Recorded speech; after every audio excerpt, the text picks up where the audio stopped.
You're already faded to black. Good.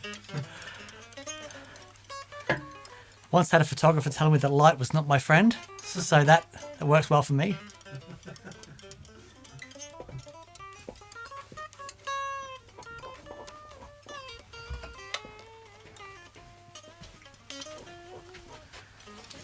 Hello. Hello. I do believe we're live. Welcome to That Pedal Show viewer comments and questions Indeed. from Monday the 2nd. That'll do. Dan here. Mick here. Hello. Rosie's here as well on the floor. So if you can hear the gentle gnawing of bone, it's the dog, not Dan's leg.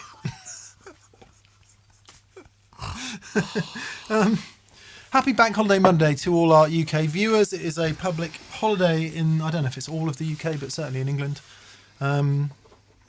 Literally no idea why. Around this time of year, there's a lot of public holidays. We have Easter. Yep. Then we have this one. Yep. And then at the end of the month, there is another one. At the end of May, there's usually another one, but it's being usurped by Das Queen. Because she's celebrating an important milestone. Yeah. 75 years, something. She's been on the throne a long time. Yeah, longest serving British monarch in any case. Yep. Anyway, do you reckon it's going to end there? We'll get an extra day off work. Right. Oh, do you mean she's going to abdicate? No, I reckon she's going to go. It's all a bit of a disaster. No one could ever possibly live up to her. So I reckon she's going to go. That's it. No more royal family. No, done. Done. Buckingham Palace is going to become apartments. Yeah. You know. A trendy wine bar. Yeah, you can't, because that's what London needs. Yeah. Another. Yeah. I think that's the best thing that could happen. Nice. Yeah. Yeah. You're not a royalist then, Dan? I think she's fantastic. What's wrong with the Queen? She's great. She drove past. I was at a guitar show. Man, must be 18, 17 years ago now or something. And remember Handsome Dave? I do. I was stood outside we went out to get some food, and we stood outside, and all this police turned up, and we're like, oh, what's going on? And then there she is in her rolls in the back reading something. She just drives straight past us. What was she there to buy a Kemper or something? No, she's valves all the way. Yeah. She is totally old school. She's old school. Yeah. Yeah, Rosie's gnawing on the bone is really loud in the recording. I'm just checking the podcast, everyone, by the way, because I think we might be clipping, but we're not. No. Get in there, Rosie. Hard to say. It's hard to say. So many gain stages. I can see it on the meters. What? Oh yeah, it's quite noisy. Rosie has a marrowbone. Okay, we'll kick her out in a minute. I don't mean kick her out. We'll eject her from the room in a friendly fashion. God. Welcome Indeed. Let's say hello to Plexico. First on as always. Hi Duncan. BV Ninja, thank you so much as always for moderating VCQ. We are forever grateful. Thank you so much. Yeah, mate. Amazing. Big thanks to BV Ninja. Yep. We'll say hello to Michael Gilberto, to Happy Go Lucky. Who else we got on? Kevin Vandenberg. Is Mick doing another impy dance? Always impy dancing. Always. Gary Gaggles has corrected me. He says 70 years she's been on the throne. 70 years. Oh. Amazing. Cup of Noodles. Greeting from Santa Barbara. Ah. Or Santa Barbera. Santa Barbera. Santa Barbera. Is that an Anchorman quote? Isn't it? It's Hanna-Barbera. And I just thought, well, Santa Barbera. It just... Otherwise it'd be Santa Barbara. Never knew her.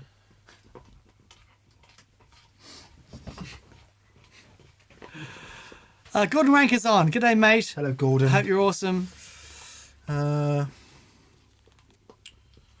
Highgate Club wants us to throw in the T-Rex replicator when we do the DL4 Volante RE202. Okay. Too late. Too late. Done. Man, I remember that pedal so well. That was such a great pedal when it came out. Yeah, also very different. A, because it's real tape. B, because it's only a single head, as I remember. Yeah. Whereas the others are all about multi-head, really. So it's a different sport. Indeed. Now then, We have news items. we do. And now the news. Heads up for patrons. Did it. And that's countdown. I'm not sure I can deal with the percussion from Rosie. It's pretty What are the people saying? consistent. Let's see. They're okay with it thus far. Okay. I think because it's Rosie. All right. If it was me doing that, Yeah, not so much. So on the subject of Rosie, I want to say very big thanks to Phil Cracknell from Devon, who supplied Rosie with some doggy biscuits. that's Yeah, lovely. Delivered some doggy biscuits, in fact. Thank you, Phil. That's very kind of you. Now then, patrons. First of all, thank you to patrons on patreon.com. It's a big deal to us, so thank you very much. Thank you so much. We've got a new giveaway coming up this week. Now then, last month I think was the signed Bonamassa Fuzzface. Mm-hmm. Not I'm going to see him on Thursday. Nice. Yeah, he's at Royal Albert Hall. Yeah. And Josh Smith got in touch and said, "You want to come down?" And I said, "Yeah, I do." You said no. I'm washing my head. I was supposed to be going, but unfortunately I have a family commitment, so I can't go. So there'll be a new patron competition this week, and the way that works is patrons who are current at the time of the competition going live will get an email and be eligible to enter. Actually, I'm not even sure we're allowed to call it a competition. It's a giveaway. It's a giveaway. It's a giveaway. And if you're a current patron, you will be eligible. If you're not a current patron, you won't. Very good. There you are. Gigs, TPS band with Andy Simmons. Yes, it's happening. It's actually happening. It is actually happening. Flights are booked. Thursday, the 23rd of June in Frome. There are tickets still left. Please go to cheeseandgrain.com or search for the Cheese and Grain venue in Frome and get the tickets. The gig is not at the Cheese and Grain, but that is where you buy the Yeah, tickets. it's a swanky new venue. Yeah. Swanky being code for small and unproven. It'll be awesome. It will be awesome. And then we got 2 nights in Witney in Oxfordshire, which is Saturday the 25th and Sunday the 26th of June. There are very few tickets left for those nights, so if you want to go to either of those, please get in there because they are almost gone. Wow. And this Sunday, the 8th of May, this coming Sunday, the 8th of May in the UK, if you are at the Birmingham Guitar Show, Daniel and I will be there on Sunday on the live stage, last thing on the live stage. Yep. And after hearing loud guitars all day, we're going to be up there making the case for loud guitars. For more loud guitars, yeah. We just need to check it's going to be okay with the A, the noise police, and B, Les, the sound engineer. Well, we're the last ones on. Yeah. So if they say it's too loud, we'll say, no worries. You can shut everything down after this. Yeah. Brilliant. We want to have a little celebration of volume and a celebration of loud amps because it's our feeling that nobody really gets to hear them anymore. Yeah. So, yeah. Whenever we have our experience days, you know, we all come into the room and we turn the amps on and we say, this is what it sounds like when we're playing. And everyone's sort of like, wow, you know, and they feel it. We're like, yeah, let's have a bit of that action. So if you want to buy an advance ticket, theguitarshow.co.uk, theguitarshow.co.uk, Sunday the 8th of May at 4 p.m. on the main stage. But get there early because Ainsley Lister is on before us. Oh, wicked. And he'll be much better. Not quite sure why we're on after him. Probably because everyone wants to go home early and get out the car park. Anyway, those are the items that are rising, Daniel. Fabulous. BV has texted and said, check the super chats because there's loads. Oh, good. Yeah. I know I mean that. Yeah. Okay. Wow. Yeah. 13 minutes in. 13 minutes in. New record. Might be a new record. We'll let a couple more come in. Okay. Okay. Cheers from Toronto, says Ron Dark. Stephen Garvey. Cheers from Muskegon, Michigan. Mm-hmm. Thomas Ross, hello from Canada. Canada. Swing better. Mike DeCamp Mines Music. Hello, everyone. Excited for the stream. So are we. Reese Jones, Carl Longbottom's on, Justin Baylog's on. Nice to hear from you, Justin. Daniel Herbert's on, Mel Hackinson. Yeah, Mel, you got a mention on the Friday show, as you say. You get another mention this coming Friday show.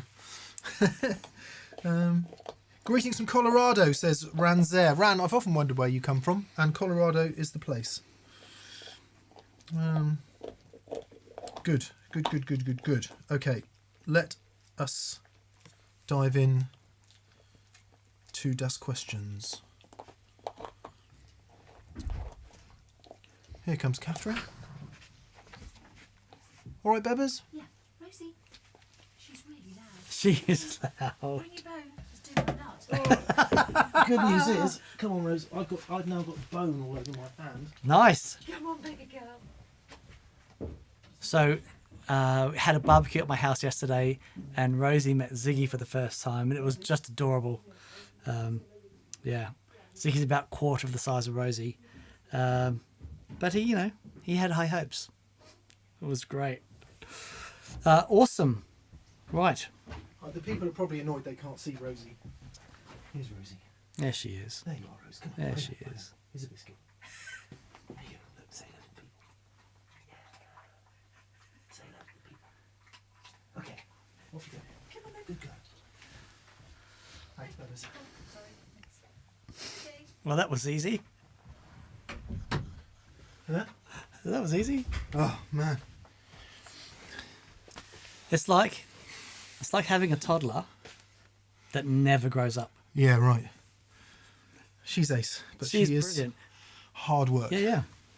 Right. How many miles do you do a year with her? 1,000, over 1,000 walking miles per year. Amazing. Which actually, when you add it up, isn't that much, but That's great. yeah, It's really good. it's a good, well, 20 miles a week, which actually doesn't sound that much, but there we are.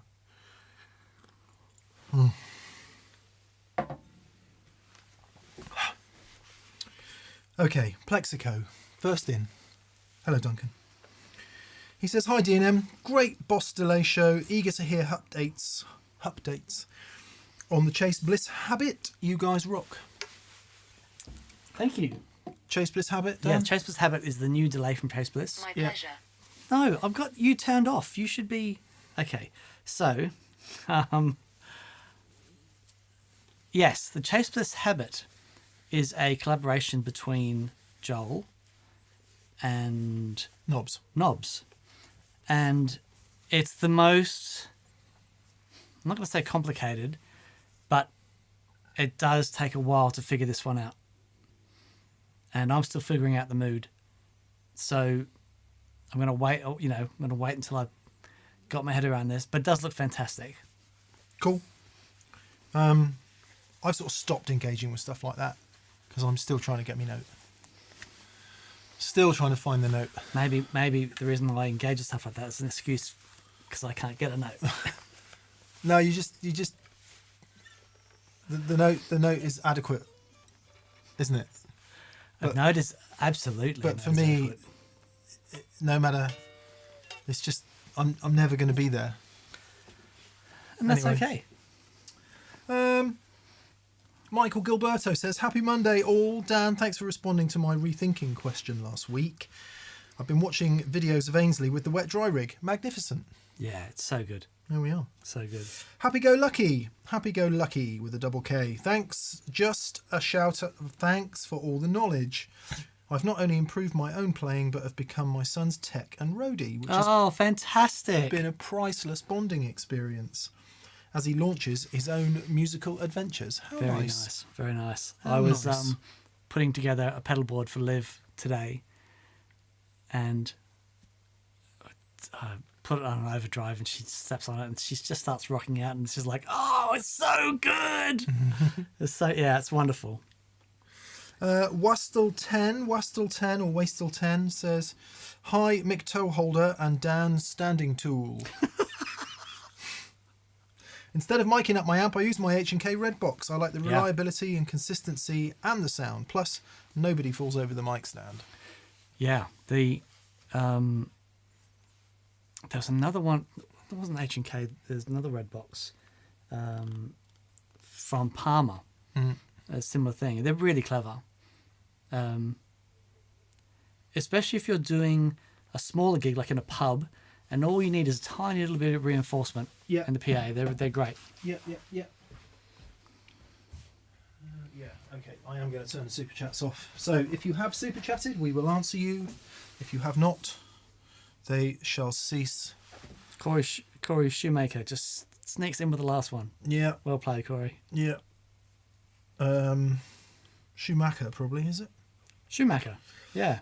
I only say that. I was in Germany on Friday and Saturday. And, lots of German words.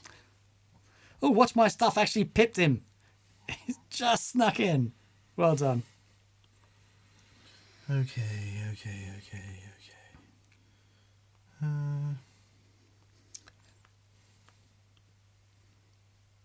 Where are we at?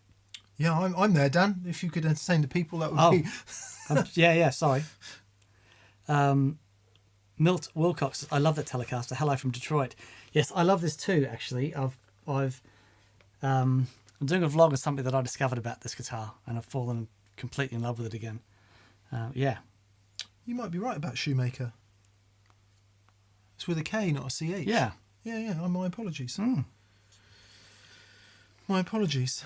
No worries. What have you discovered then? Can you divulge it? A bunch of things. One thing is that the threaded steel things. I was having an absolute mare trying to get the strings in any sort of position. Saddles. The saddles, yeah. And I thought, well, I've got the titanium ones on red. Let's just stick a set of those on, see where we go. And the whole guitar just went Bing. and actually changed everything. That's really interesting. Yeah, it's amazing. Obviously, it's nonsense because only pickups make a difference. Nothing Yeah, I'd else like to see. What's his name? Wayne Lil? Lil Wayne? No, Wayne. It's John Lil, something like that. The guy who made the video about only pickups make a difference. Right. I also had a very interesting conversation. I met Andreas Kloppman at a party, Dan Drive's birthday party on Friday night, and had a really long conversation with Andreas Kloppman about pickups and learned a whole raft of stuff I never knew before. That's so cool. And I asked him the question about, what was his thought on the fact that some people believe that only the pickups make a difference in an electric guitar, and he couldn't understand the question. Brilliant. He's like, who says that? I'm like, well, people say it. There's videos online about it. He's like, well, no. So anyway. Airfire. Ed, hello. Hey, Ed. He says, flight destinations. Legends. You read it out. I'll keep working on it. Yeah. End of a travel leg, he says. Just booked my tickets for the Birmingham Guitar Show. Can't wait to see you guys there on Sunday. Much love. Lovely. Looking forward to cheers, seeing you, yeah. Ed. Tony Davis. Hello, Tony. He says, hi, guys. My new to me Pevic Classic 30 was sounding anemic. You to me are everything. And picking up AM radio. A blogger suggested putting in the foot switch. The problem was solved. How did that fix the problem?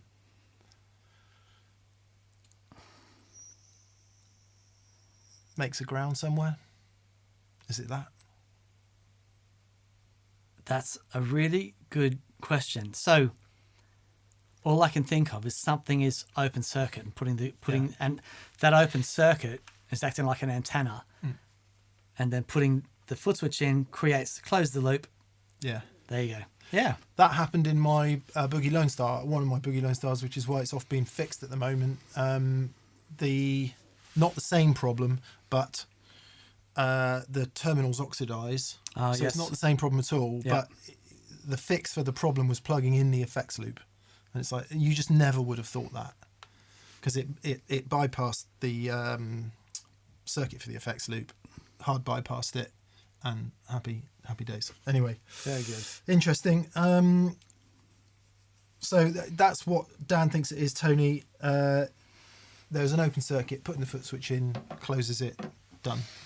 Yeah. Philip Zielka. Philip Zielka. Or maybe even Zielka.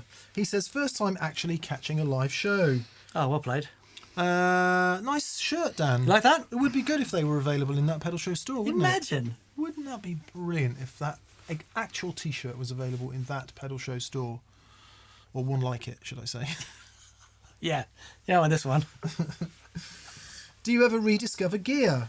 Oh, yeah. All the time. You know, like that Fender Pro Junior sounds great for the thing that it does. Yeah, totally. We did a show when we did the,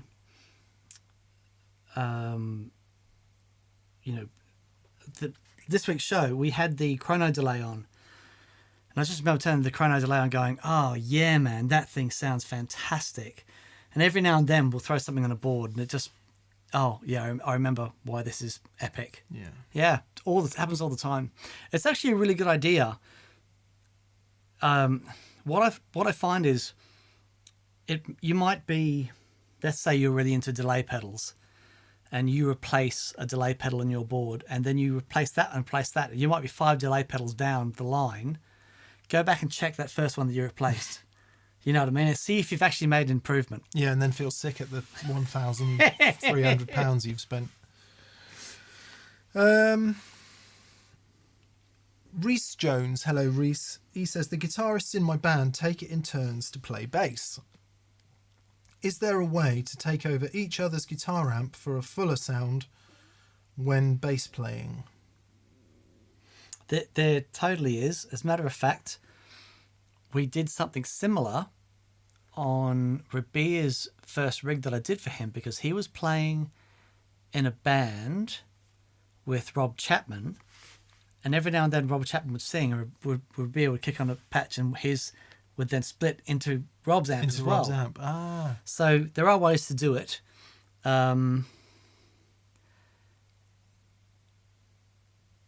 If they're never playing at the same time, actually no, there are ways to do it so that you can hit the switch and everything's separate. Hit one switch and then the input from one guitar player goes to both. Hit another one.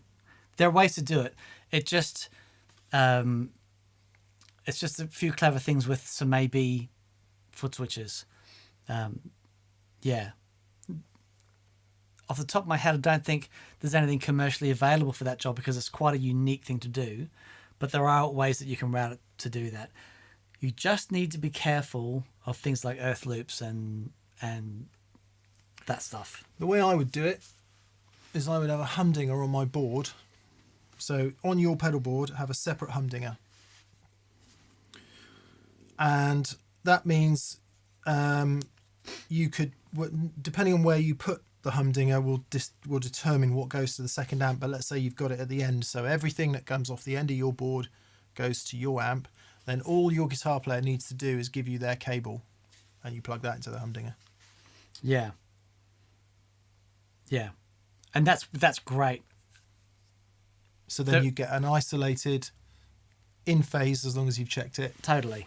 And I guess if the guitar player's putting down his guitar, picking up a bass, you've got time to do that sort of shenanigans. Yeah. Take a second. Yeah. There are more elegant ways to do it, but it can be done. Yeah. Or, even better, enjoy the space that you have in your sound. So if the rest of the gig is full and loud and massive, use it as an opportunity to be more sparse and give the audience some light and shade. That's what I'd do. It's very good. I like that. That's what I would do. I would use the, there's a saying, isn't there? Adversity is the mother of all invention, or something like that. Mm-hmm. Use what you see as the disadvantage as something you can turn into an advantage. Yeah. Very good. Boom. I like that. Add a vocal harmony, Yes. for example. Yeah. Nice. Yeah. Good luck, Reese. Carl Longbottom. Hello, Carl. Hey, mate. He says, shameless plug. Nothing shameless around here, Carl. Anyone visiting the guitar show in Birmingham on the weekend, please call in and say hi. I have a stand. Unfortunately, I won't be able to see your slot. Many thanks. Yeah, so Birmingham Guitar Show again this weekend in Birmingham at the new Bingley Hall. If you're there, please go and say hello to Carl. Yeah, I'll pop in. I'll certainly come and see you, Carl. Be great to see you, mate. Justin Baylog, Hey, DNM. Justin. We've been like ships passing in Monday mornings for the past few months. No question, just wanted to get caught up on my gratitude for everything you do. P.S. I played my first gig in over a decade. Thanks Oh for my everything. word, that's awesome, Nice. mate. Oh, how great, man! These Andy Timmins gigs will be the first gigs I've played since the last TPS gigs. Wow. Wow. Yep. Is that true? Yes, that's true. Wow. So I'm really looking forward to it. I'm not so secretly going out and doing as many open mic nights as I can, Yeah, well done. just to get my voice back in the game. Yeah. Oh, you know what? That's a great shout. Yeah. That's a great shout. I'll do that. I did a gig 2-3 weeks ago and I sang maybe, I don't know, 7 or 8 songs in the set, and that was enough. And you can Like- feel it at the end of Yeah, that. normally I could sing a whole set, no problem, maybe 2 sets if I'm really gig fit, but it's the first thing to go. Yep.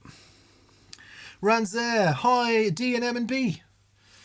Greetings from Colorado. No question, just love. Thank Oh, you, Ran. mate, thank you. Right back How at you. lovely. Yeah, lovely. Richard Parker, hi D&M. My band, Private Event, his band, Private Event, has been gigging but can't get people to show up. Yep. Just kidding. It's called Private Event. That's very good. That's very good. He says, I love Friday's show. Have a pint on me. Well played. Nice. Well played. Very Nice. good. I like it. Nice. I did try and lay it down in the opening, but Morten Pedersen. Were you the lead singer of Aha? I don't know. No, that was Morten Patterson. Anyway, dear DNM, thanks for all you do. Have Like a you? different version of Bon Jovi or Van Halen. Aha. My name is Morton. Have you ever thought of adding a volume insert on the Quartermaster Dan, say between loop 3 and 4 on QMX4? Yes, and I do wrestle with it. The issue is because it's hardwired, where do you put it? Because everyone's requirements will be different. The easiest thing to do is just pick the loop that you want to put that insert in, and then leave that loop on all the time.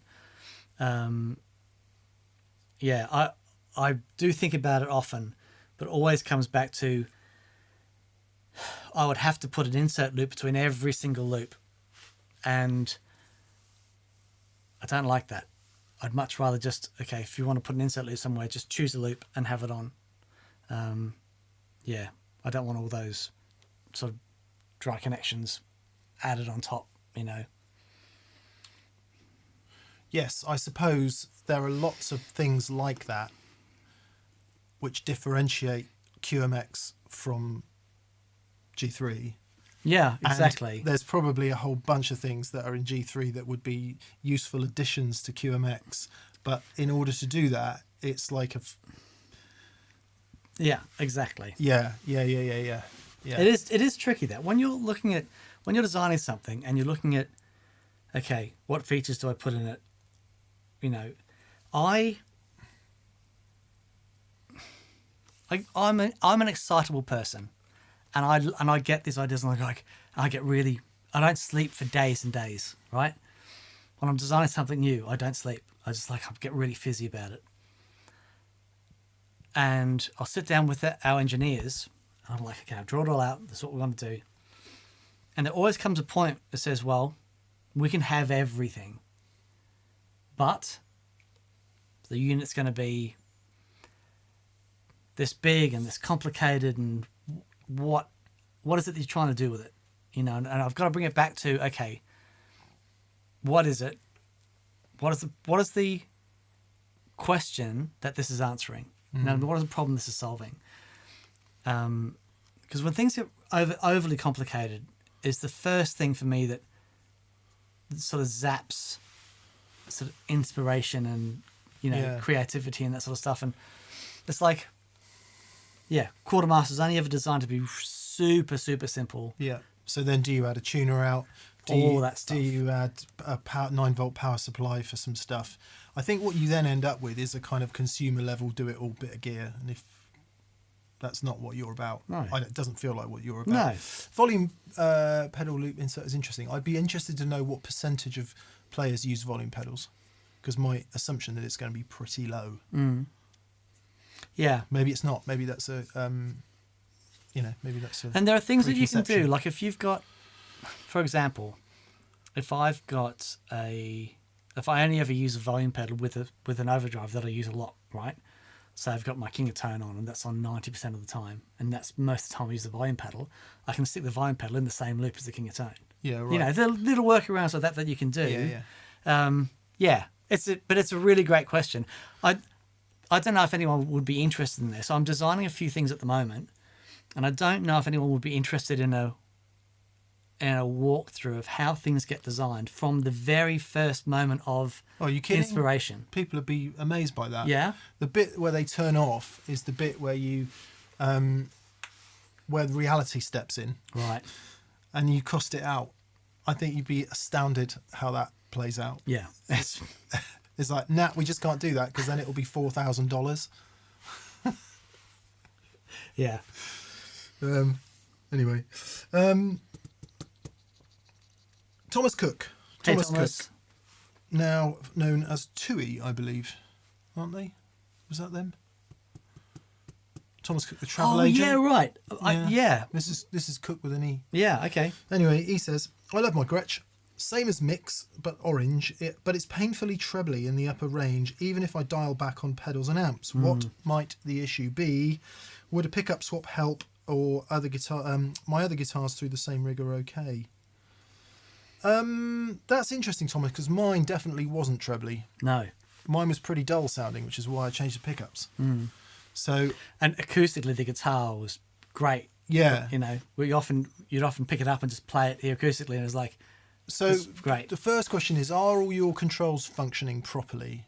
Because most simply, you should be able to turn that tone pot down and solve your problem. You should be able to roll off enough high end to do that. If something's not functioning in the guitar properly and the controls aren't functioning properly, then you've got a wiring fault, in which case, don't muck about, have it all out, completely rewire it from scratch. Yeah. You could go through because of the hassle of getting inside the guitar is the reason I say that. You know, if it's the back of a Les Paul or a Strat, you can just pull the thing out, look at it, examine it, then that's a bit easier. But with a Gretsch, you've got to have it all out anyway. So it's heartbreaking to pull it all out, fix the thing you thought was wrong, put it all back in, and it doesn't work. So that's one option if something isn't functioning properly. If it is all functioning properly, and when you turn that tone pot down, it just rolls off too much upper mid-range as well as high-end, change the value of the tone capacitor. So if what's in there currently is a, I don't know, 0.033 or a 0.022, get one that's like 10 times smaller than that, or even half the size. And what that will do is, instead of rolling all your, imagine this is your bass and treble, a really big tone capacitor is going to roll it off from here. A really small tone capacitor is only going to roll it off from there. So if you get a smaller cap, it'll roll off a higher frequency. Yeah, that could be the option. But if it sounds really, really trebly and much more trebly than any of the rest of your guitars, that does sound potentially like a fault to me. What could that be? What could be causing that? A dodgy pot or a? It's an uncommon thing where a guitar is so trebly compared to all your other guitars. Yeah, I mean, if it's just trebly, or, you know, and you just don't like treble, that's one thing. But compared to your other guitars, yeah, it's really interesting. So, okay, what did it say? What sort of Gretsch it is? It's the same as mine. Same as, okay. A really interesting thing that happens with some lower end guitars, and some people love this. So they don't put a lot of winds on the coils, for example. They're trying to save money. In actual fact, what can end up happening is that you get this super low output impedance from the pickups, and that can give you a really trebly thing. From memory, though, when the Lollas went in, and it added Jones. the TV Jones went in, and we got a lot of that sparkle and top end back. It's never been a loud guitar, that guitar plugged in, but they're not designed to be loud, and yeah, they were pretty dull sounding, the original pickups. The other thing you could try and do is just drop them down. yeah, Height wise, that might make a big difference, but you'll also lose volume, so sure, that's a trade off. yeah. It's without the guitar, that sort of stuff is really hard to diagnose.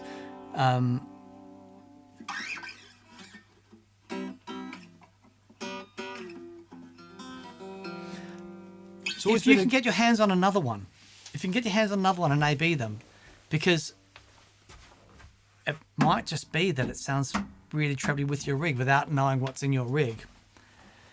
Yeah, tricky one. It is tricky. Process of elimination.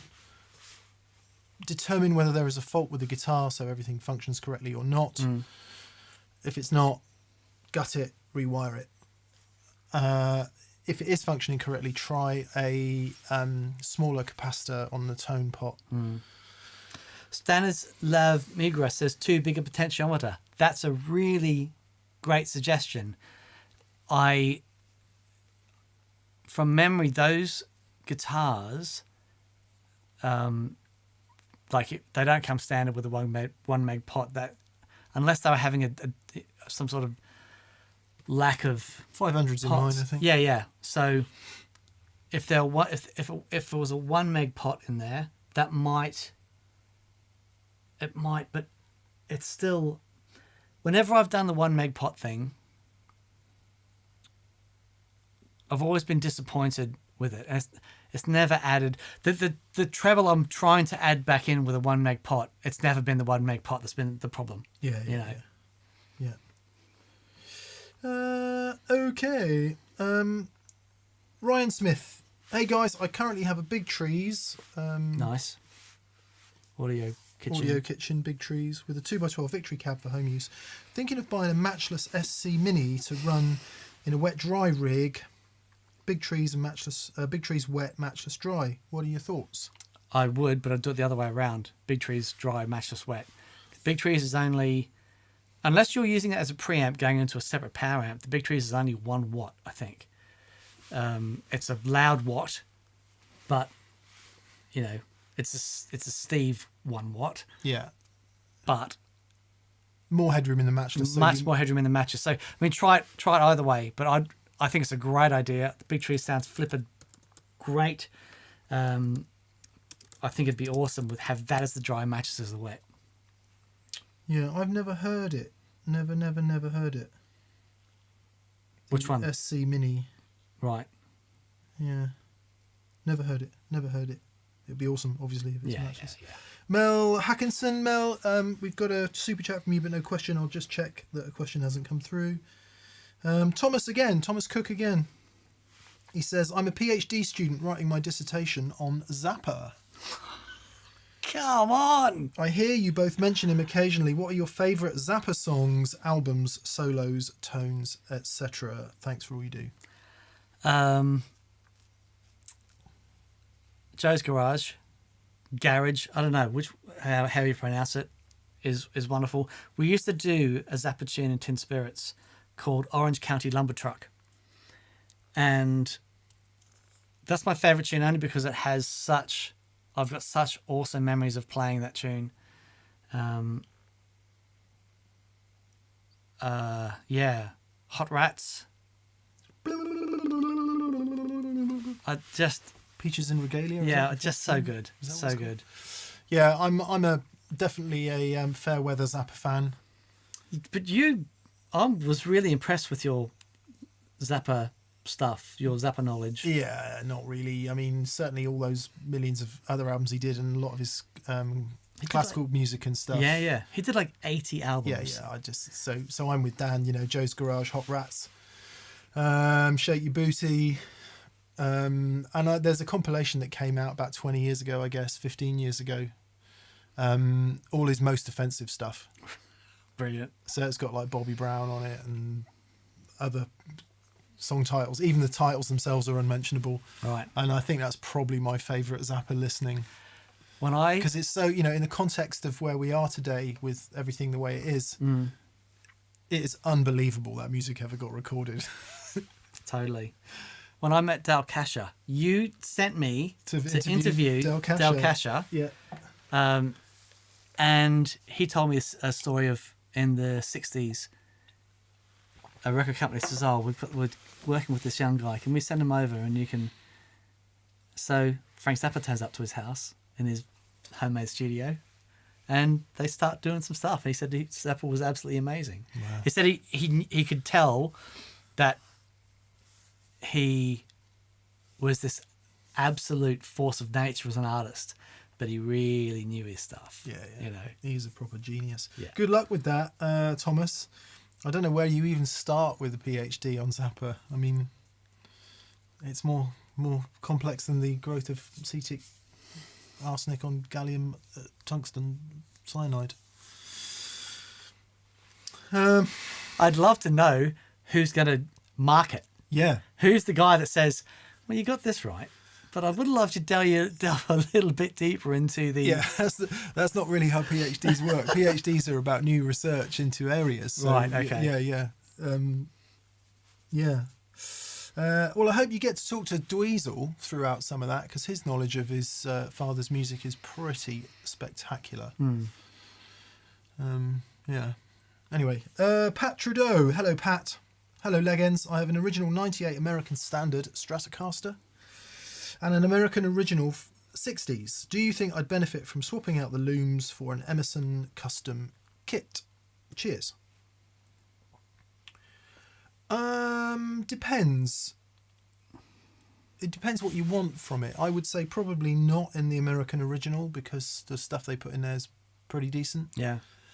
I'm not sure what you would gain from that, unless something's faulty. The 98 Standard is harder to quantify because I don't know what bridge it's got on it. It might be a 2-point bridge in 98. I can't remember what they were then.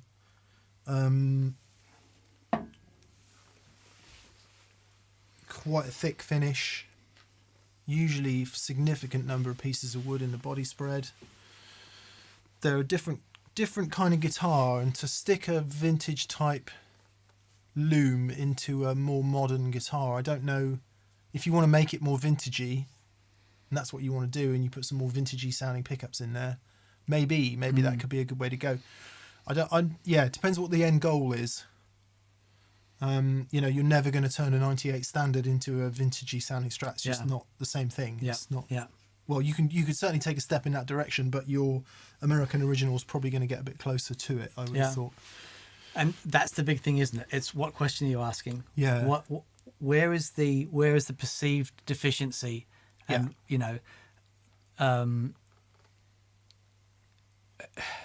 so I've done all that in this guitar, and I'm doing a vlog about that, and it's been fascinating.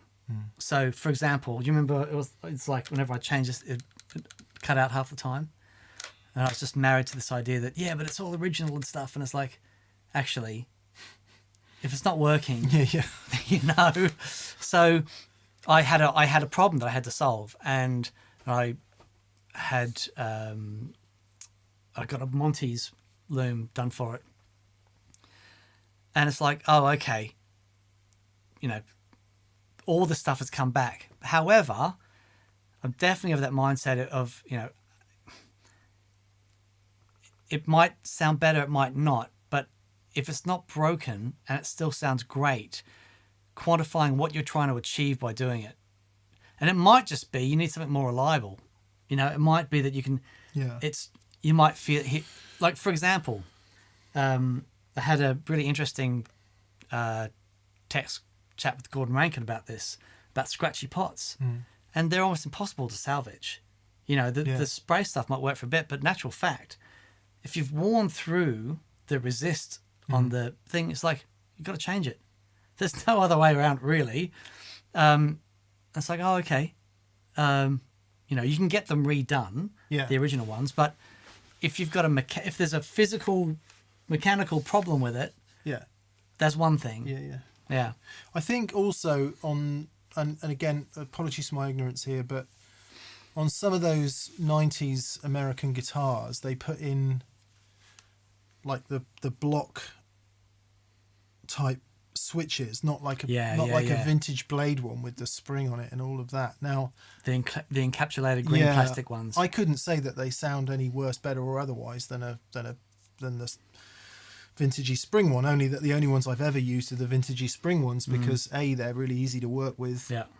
They're easy to do wiring mods and stuff on. They're easy to put in and out. Whereas on the other, you've got all these terminals. Something just says to me that if you change it, it's going to be different. There's maybe no electronic explanation of why it should be different, except that we are talking about particles.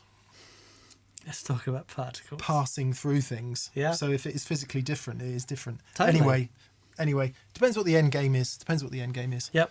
I think the American original Strats are really good, and the stuff they put in them is really good. I'm not sure you'd hear a massive improvement there. The 98, much more qualified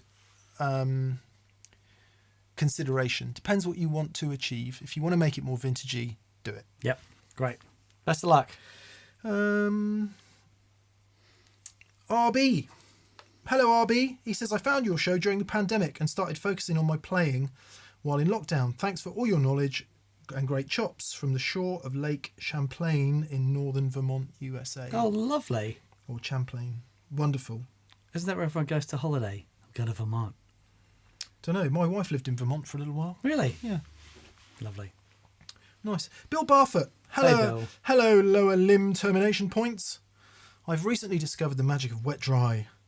Is there an easy way to use an iDevice to audio record the dimensionality of the sound? I'm looking at the Zoom. I'm looking at the Zoom IQ7 stereo mid-side mic. Couple of ways you can do this, Bill. So just a regular recording machine is really good. You just stick it in the room and they sound brilliant. They do a tremendous amount of compression, companding, expansion, maximizing, EQ.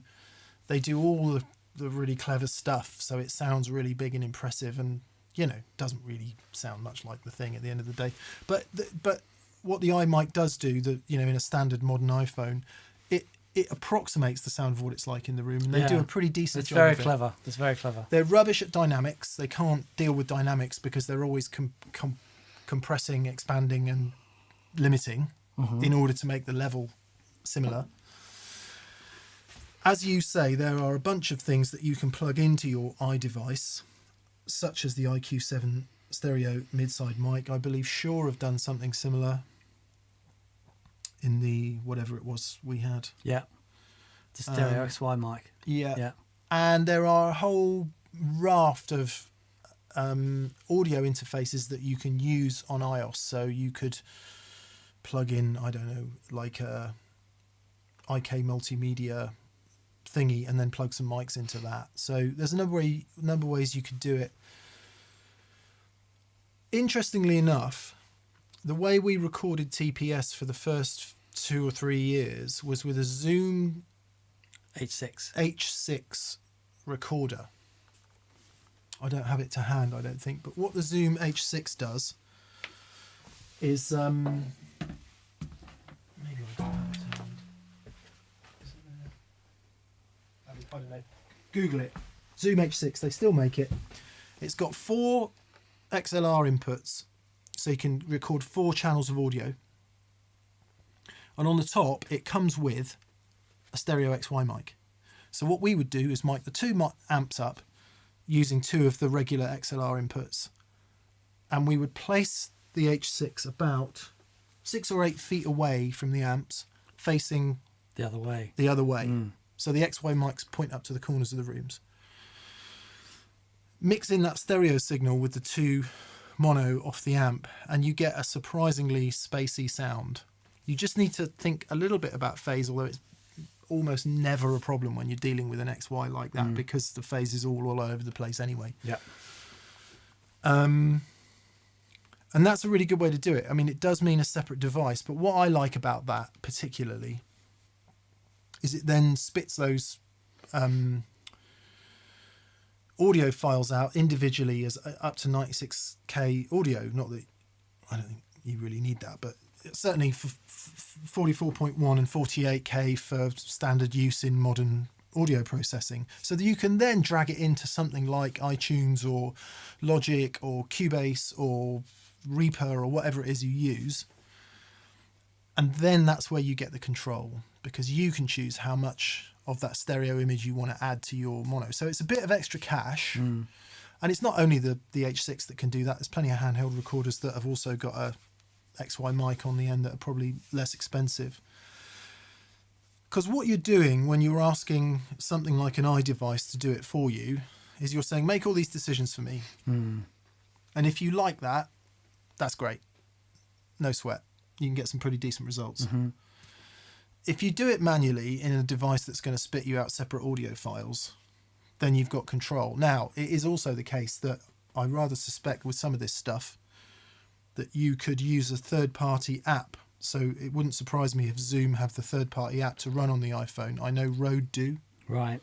So Rode do loads of accessories for iOS devices, and you can use the Rode app to do the recording rather than the recording app that's native in the machine, and that gives you a great deal more control. The problem I've got with all of the automatic stuff is there's too much automation. They make too much of the decision. Yeah, too much of the decision for you. And so it's 3 stages. 1, place the iPhone somewhere in the room and just enjoy it for the brilliant simplicity that it is. Yeah. See, because you're a producer and you understand all that stuff. For me, I would lose weeks trying to make that work in a computer. And for most of the stuff that I would be doing, I'm more than happy to have it make those choices, because it does sound good. Yeah. You know, if I'm recording rehearsal, for example. Yeah. And I'm really happy just to have that. Yeah. You know, but if what you're trying to do then is take that file and manipulate it, then yeah, absolutely. Yeah, it's not even manipulate it, it's just have control over the mix, basically. Yeah, sure. So yeah, step 1, enjoy the iPhone for the great simplicity that it offers. 2, add a device to the iPhone that will hopefully via an app give you some control of what happens. Thirdly, get a separate device where it's all in one. But then, of course, then you need mics, cables, and all the rest of it. Probably option B, exactly as you said at the top of the question, is the best compromise of cost, hassle, and ease of use. Yeah, very good. Yeah. What as for competitors to the IQ7, I don't know. We what we know is that Zoom stuff is great, and we used it for years. Yeah, I still do. And like if I'm ever out filming anywhere, I'm still using it all the time. It's fantastic. Yeah. Yeah, it looks really good actually. It looks really smart. Check out whatever Rode do as an alternative, and Shure do the Motive MV88. So that those are your choices, I would guess. It does look really funky actually. Yeah. Looks really funky. Cool. Best of luck with that, mate. Yeah, good luck. Chris Smith. Hello, Chris. Hey, Chris. I recently got an Echo fix. Nice. There's one down there. I don't know, Chris, if you're on the Facebook group, and I think you posted it, and I was like, yeah, come on. I'm a big fan of delays and reverbs, but I found the delay getting lost in the hugeness of the Meris Mercury 7. Dan's Wetterbox to run delay and reverb in parallel is the key. Bingo. There you go. We're doing a show on some parallel stuff tomorrow, actually. That's going to be really interesting. Yeah, the title of the show is Did We Get Wet Dry Wrong? There we go. Because loads of people were moaning about the fact we don't call it correctly. So we've decided to take that nail, hit it on the head. Right, apparently I'm supposed to have... here we go. Mel Hackinson. Mel, here's the cue that we missed. Hello, my tone friends from the Washington, D.C. area. Lovely. Thanks for the mention on Friday. I can't wait to see the episode this Friday. I love this channel. Ah, cheers, mate. Thank you, Mel. That's very kind of you to say that. Marcus Reeves has just texted. See you on Sunday, brother, he says. We'll see you, Marcus. Fabulous. See you then, mate. So if you want to meet Marcus Reeves, go to the Birmingham Guitar Show. Yeah, groovy. Right. Stephen King. I'm terrified already. Yeah. He says, hi, D&M. I just graduated to Valve School with a 68 Princeton Reverb reissue. Dan said on the Princeton show he would use a boost rather than an overdrive. What would you suggest when using a telly? Would a Hudson Broadcast hit it too hard? No, you can't hit that thing too hard. It's you mentioned Stephen King and there's creaking doors and I'm genuinely scared. Yeah. Sorry, using the facilities. Still here, Bebbers? Yeah, about to go. It all depends on how you're running the Princeton. So for me, excuse me, when that thing is turned up to the point when it's working, it's a magic sounding stuff. Beneath that, it can sound a bit anemic. But when you get it to that point, Like all Fender Black Panel amps, Yeah. it's a feature of Fender Black Panel amps. Yep. They have to be at the point where it's starting to happen. yep, and that's the sounds that recorded on 1,000 songs that we love, and it's wonderful. And when the amp is at that point, something like a broadcast, something that is going to punch it, is going to sound magical. Now, if you're using the amp really quietly at home, then the broadcast is a different thing. It'll have a very different effect because the amp isn't limiting in a way that the broadcast, you can manipulate the broadcast. Yeah. It still sounds fantastic. And it's one of those, as the broadcast as an all-rounder, because you can get from just a cleanish boost to fuzzy type, silicon fuzz type tones or transistor fuzz type tones. It's great, but it all depends on what you're wanting to achieve with it. So for me, having it dime to a point sounds really great. I want something that's going to hit it, that's got a bit of upper mid-range punch into it, like something like a troll booster that has an adjustment for the bottom end, because I don't want to completely deny the Princeton of bottom end. So I've been really enjoying actually Marcus Reeves has got a new boost pedal out that's got that, it's like a troll booster with a bottom end control in it. Flippin' magic. Do you mean the one we had on the show? The Lux Master? The Luxmaster. Yeah. Amazing. So, but that will only work if the amp is cranked, Yeah. So the last gig I did, pub gig, I took along the Boogie wet dry silliness just to see if it would work, and it did. The other guitar player, Chris, was using your amp 68 Deluxe 68 Princeton Reverb, the 68 custom one. He just had a tube screamer. He had a hardwired tube screamer. Wow. It sounded fantastic Right. because he had the amp below the point of complete surrender.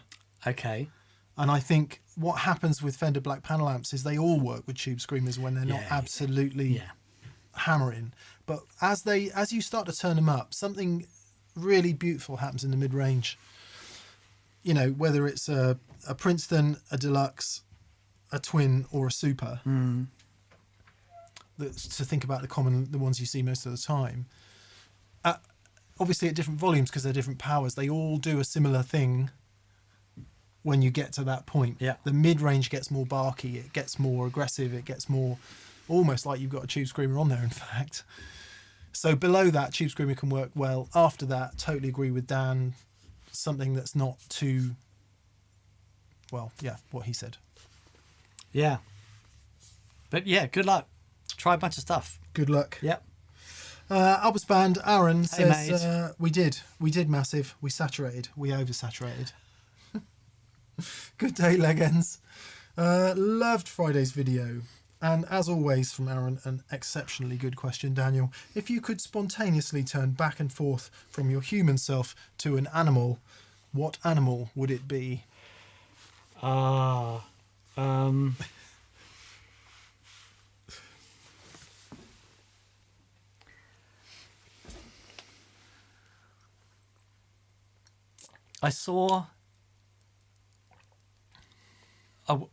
went to the zoo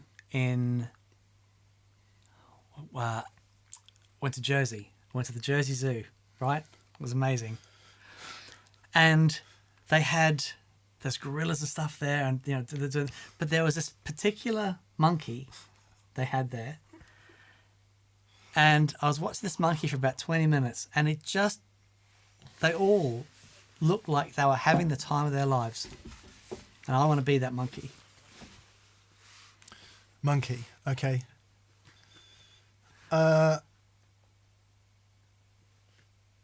Sorry, they're in the orangutan. They would swing down and slap the orangutan and go back up. Really? They were awesome. They're just having a laugh. Yeah, it's great. Really great. I'm tempted to say some kind of bird, I think. Yeah. Okay. Slight fear of heights notwithstanding, I don't think that would be a problem if you were actually a bird. Oh, falling! Put it in a very controlled way! Hang on. Oh, look. Check this out. Yeah, so maybe a bird. There's a very interesting hedgehog in our garden at the moment. It's a very interesting hedgehog. He's got some attitude about him. And the robin that sees me most days. I like the robin. Yeah, but a bird, probably some sort of buzzard. I'm not old on vintage says Dan would look great as a lemur. Especially with his hat. Awesome hats. An alpaca.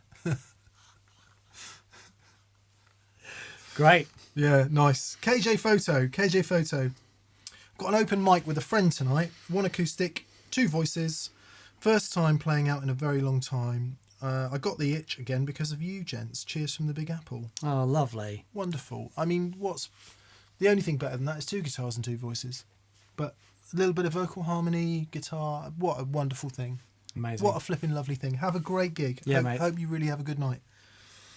Soldier on music. Question from Philadelphia, Pennsylvania. Can the RE202 do a quarter note and dotted eighth at the same time like the Volante?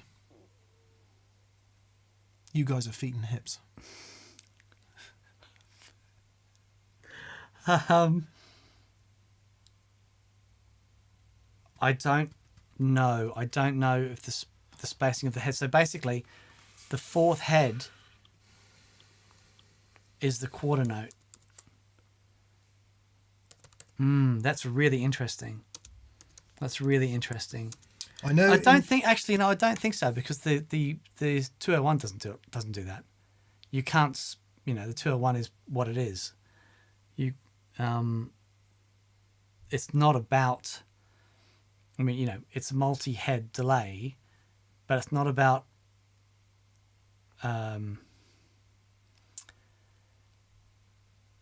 Yeah, that's like the Andy Timmons thing, right? You got a dotted eighth and a quarter note on the edge, I think. Yeah, the 201's different. It's about those heads feeding into each other and giving you that. Yeah, one thing I said in the video on Friday, and I think I say it again in the video this coming Friday, is I say each of the heads is double the time of the previous, and I'm not sure that's true. Right. In fact, it's definitely not true. So I wonder if one of them does end up being a dotted eighth. Probably not. I don't know. Yeah, because I guess that's what you get. Is that what you get with the different ratios on the Volante? You set the ratios different and it will give you a dotted eighth in one of the ratios. Yeah, I think so. One of those would end up being a dotted eighth. But I think in the Volante, they specifically give you that option. It's like, right, because it's such a common, desirable thing to have, those two times that they say, well, here you go. It's a good question, and we are going to find the answer to that, Soldier, because it would seem like a fairly massive omission to not be able to do that, given that it, as you say, is such an important part of the delay pie. I do wonder if that's partly what the fourth head is for, as what Dan said. Interesting. To add those additional options. Yeah. James Van Dyke. Hello, James. Hey, James. Hello from Raleigh, North Carolina. Really? He says, making my practice rig as light as possible with a Victory pedal amp. Any downsides or problems with longer 10 to 20 foot speaker cables to the cab? Shouldn't be. No, this should be okay. I had this conversation with Richard or Churd, who is Simon Neil's tech, and he's been running long speaker cables for years and years, and they've never ever had any issue with them. That distance is fine. There we are. Just make sure it's not a guitar cable. Make sure it's a proper speaker cable, and you'll be good. Yeah. Pieces de Leon says, just bought a Protein. Nice. Such a good pedal. Brown amplifiers, is it? Yes. Brown amps, Protein. To join my Duelist and KOT. Going to enjoy my gain palette on my super diverse board. Rock on sock stuffers. They're getting great. Nice. Very nice. You got the you've got lots of ground covered there, Peter.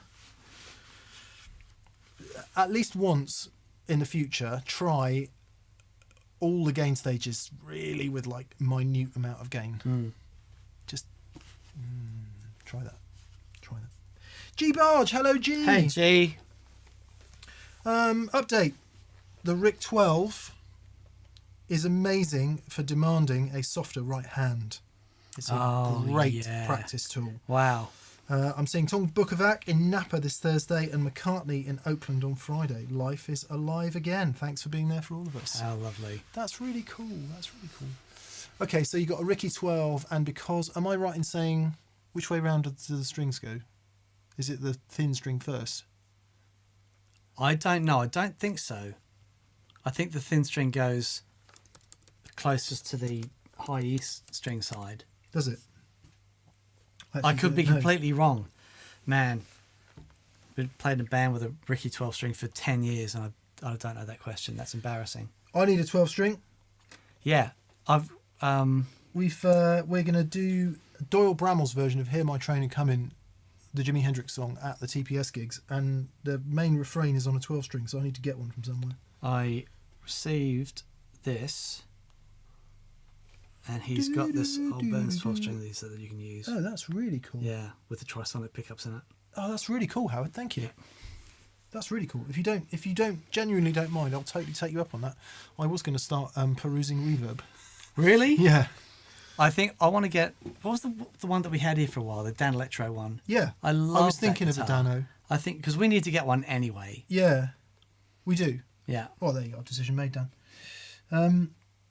Yeah, I can't even see from that picture. Right, comments, people, Rickenbacker fans. How do the courses of strings work? On Ricky. Is it the thin string? Heavy string on top, says Iodine 74. Yes.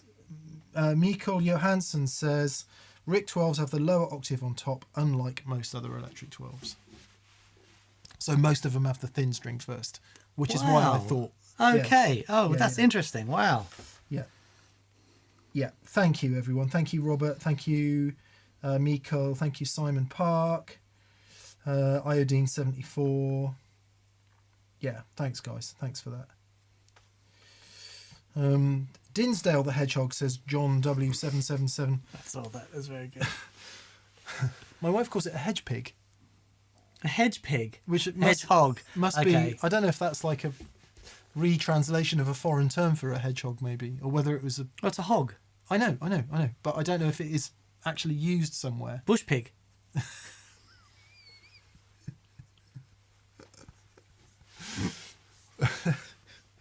Shrub pig. There we go. Yeah.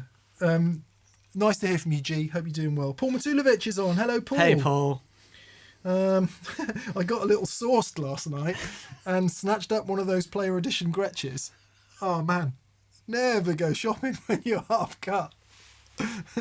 Put the credit card away, turn the computer off. I blame you entirely. You're bad influences. In all seriousness, though, I've wanted one for a while. Yours is a beast. Oh, lovely. Yeah, so Dan's G6118T is what it is. Player's How edition. do you remember that? That's right. What did you say? 6118T anniversary. Player's edition.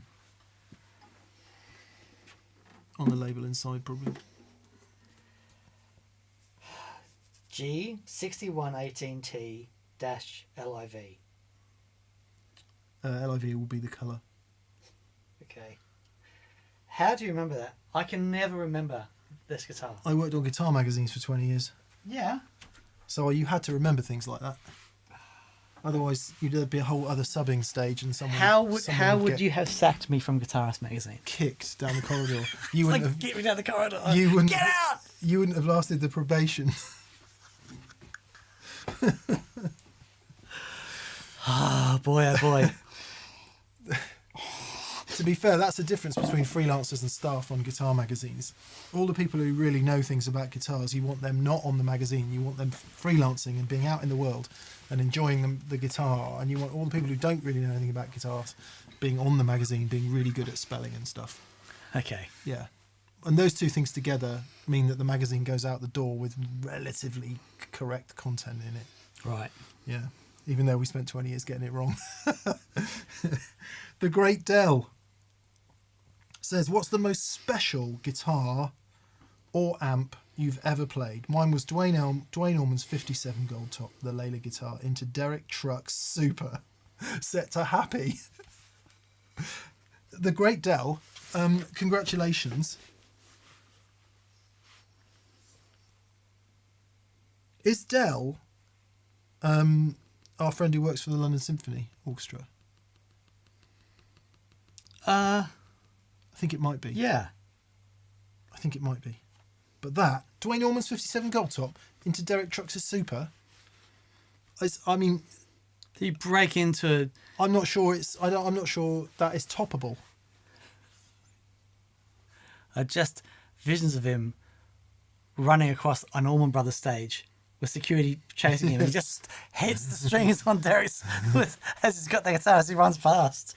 So Dan and I, having had fairly, shall we say, privileged access to stuff over our working lives, highlights for me would be playing some of Bonamaster's bursts, for sure. Man. But not really in anger. One highlight for me was playing Brad Paisley's guitar Wow. on stage at the sound check. Right. Was pretty cool. Yeah.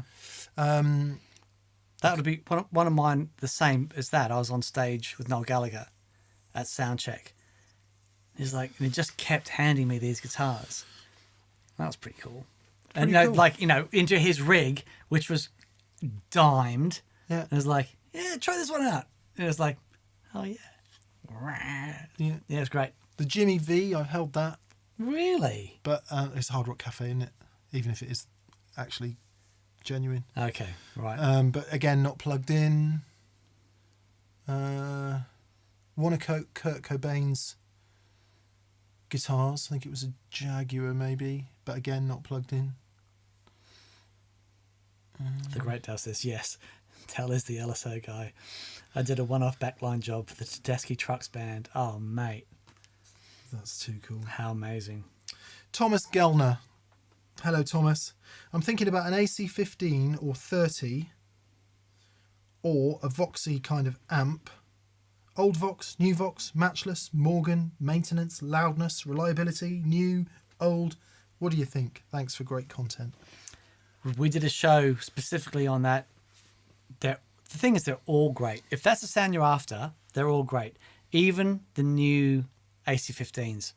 We use it a lot. Fantastic amplifier. There's a lot of variations on that. Yeah. And they all have a different flavour to them, but they've all got that bit chili in there. You know, Matchless for me is my dream amp, and whenever I plug into that thing, it's like reminds me of that thing. However, one of the best guitar sounds I heard was a new AC-15 and a Big Muff. Yeah. This kid playing a Squire telly, and he's just doing his thing. It's like flippin' heck. As someone who doesn't necessarily connect with that sound, but I hear it a lot because Dan is such a fan of it, the one that sounds least like a Vox to me is the Matchless. Right, Because interesting. it's got so much bottom end. end, It's got yeah. so much massiveness in tone. Yeah, And to me, it's the one that sounds least like the Vox. right. Stepping back from that, you get into Morgan territory. And I Yeah. think the Morgans do sound really Voxy. They do. Because Joe loves that. He Yeah. loves that sizzle and the crunchy and the chimey, and he's really into that. Mm-hmm. So I would, if you were looking for a sensibly priced boutique-y version, I would go Morgan. I would also check out Dr. Z. I don't know what yeah, Dr. Z does in the EL84 Maz world. 18. Yeah, so there's the Carmen Gear, which is the Brad Paisley amp, the Maz 18 and 38. Stingray, which is a Brad Paisley amp as well. Okay, If it was me, I'd go Dr. Z. right. Having heard and played quite a few of those and loved them. Mm. If that's all a bit spenny, what he said, the new Vox AC-15s and AC-30s with master volumes are arguably the most usable amps of the bunch Yeah. because of the master volumes, and I Yeah. think they sound really, really good. Built-in reverbs as well. Yeah. They're wonderful. The CC series, and I don't even know if that's the current new AC-30s and 15s, but whatever our AC-15 is. Mm-hmm. So for a few years there, in the 80s and 90s, they were reissues and they were non-master volume, mostly built at Marshall, I think, but maybe built elsewhere as well. And those are the ones you saw for years and years and years on stage with bands during the Britpop era and all Right. of that. After that, they went to China to be made, and they added a master volume and a bunch of other features, and there's been a number of different versions of that down the years.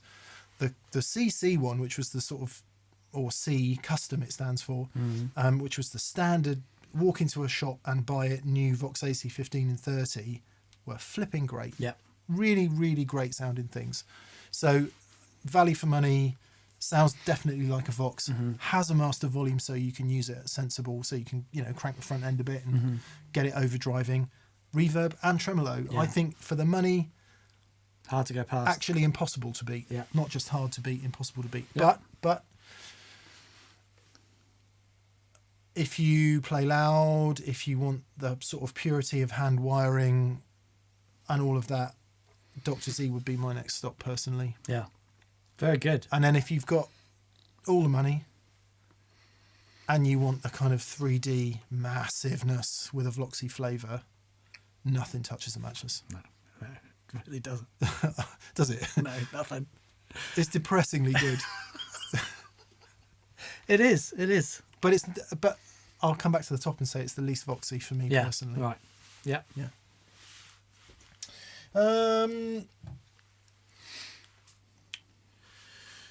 Thomas Barron. Bev saying, BV is saying, maybe time to promote the TPS patron giveaway in the US, that pedal shop. BV, thank you. Thank you, BV. In our corner, just in our corner. Yes, there will be a new Patreon giveaway. If you're a current patron of that pedal show on patreon.com, you will receive an email in the next couple of days about the next giveaway. So you have time to sign up if you're not one and you want to. And what was the other thing? That pedal shop in the US. If you're in the US and you want to buy stuff, Yeah. please go to Thatpedalshop.com. thatpedalshop.com. It's wonderful. Thanks, BV. Yeah. Thanks, mate. I think without you and Catherine, me and Dan would literally be living in a caravan. We'd still be doing this. Yeah. We'd be sat down just going through all the gear, but it'd be in a van. Yeah. Nice caravan. It'd sound great. Big padlock on the outside. Thomas Barron. Happy Monday, gents. I just got a Boss SY300 and use it for routing my first wet, dry, wet wet. The second wet is a synth. Rig. I love Wow. the sounds. Thank you for sharing your knowledge and the inspiration. Fantastic. Really interesting, Thomas. I'd love to know how you get on. Whenever I've tried synth guitar, I've always struggled with, because the Latency. the EQ response is so different. There's so much bass and so much treble, and the mids are all different. I find I'll step on my synth patch and It disappears. either it disappears or somebody dies in the first row because they get hit by a flipping square wave at 40 hertz, you know. And they're just, they're on that bit of the... yeah, cool, man. Really cool. Non-aligned wants to know, what did you hate about your first guitars and what did you love? Oh, hated nothing. Just loved everything. Right. The first electric guitar that I bought with my own money after a summer job was a Striker by Kramer. Single P90 and a tremolo, like a Floyd Rose looking thing on it. And I would just sit down and look at it thinking, I can't believe I own this guitar. You know, it was just because my brother had an Ibanez Artist before then, and I played it all the time, and I loved it. And I've got to get my own guitar. And I borrowed a friend's. He had an Ibanez something. It was like a Strat version with a Strat. It wasn't locking or anything. Yeah. And A Blazer, perhaps. yeah, it was like the Roadstar 2 headstock. Roadstar, that's what I'm trying to think of. And just because I didn't have the tremolo on the artist, on my brother's Artist, and just playing that with that tremolo, I thought this is just the best thing in the world. And then when I went into the music store, which was in, it's in Brisbane, in the mall in Brisbane, sort of downstairs underneath the piano shop, and they had it there, and it was, I want to say it was pink or it was some red or, anyway, really garish colour, and just that single humbucker in the bridge and I just all the gain, and I would sit there for hours going, what this, and it was the most fun I've ever had. Loved everything about that. Everything about it, Yep. yeah. I'm sort of a mind to agree, because there was nothing that I was aware of that I didn't know what I disliked about it, because I hadn't had any other guitars. There you go. The thing I disliked about it was the amp. So my first electric guitar was a K copy of an SG with a bolt-on neck and a string retainer because it's a flat headstock. None of these things you know at the time. No. And it looked like an SG, and I was an Angus Young freak, so that was perfect. But it came with this plastic amp with an oval speaker. Right. And obviously it wasn't a Marshall. But yeah, I mean, that was the gateway, wasn't it? That was the gateway, that guitar. That's what went, here you go then.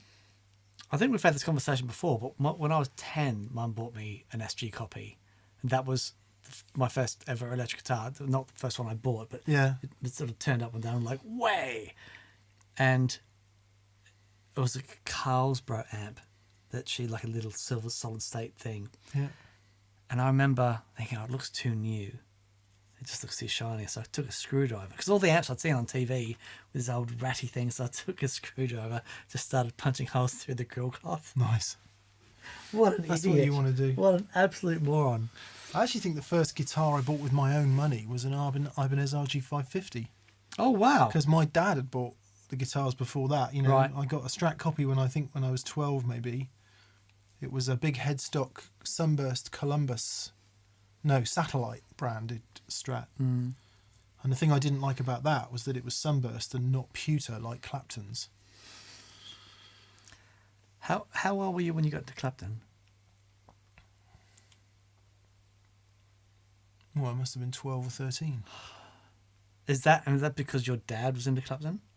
No, my dad didn't like Clapton. My dad liked country music. How did you discover at 12 or 13? How did you discover Clapton? Well, I'm trying to work out the timing of it, because Journeyman didn't come out till 88, did it? So I would have been 14 in 88.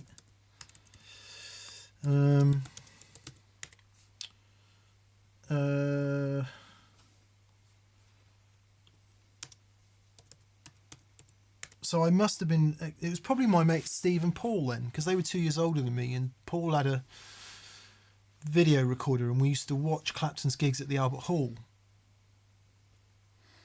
I just can't believe you, at 12 years old, you heard that and went, yeah. That's, I mean, it's a level of maturity. 12, 13, 14, that was the, because by 14 we were playing in pubs.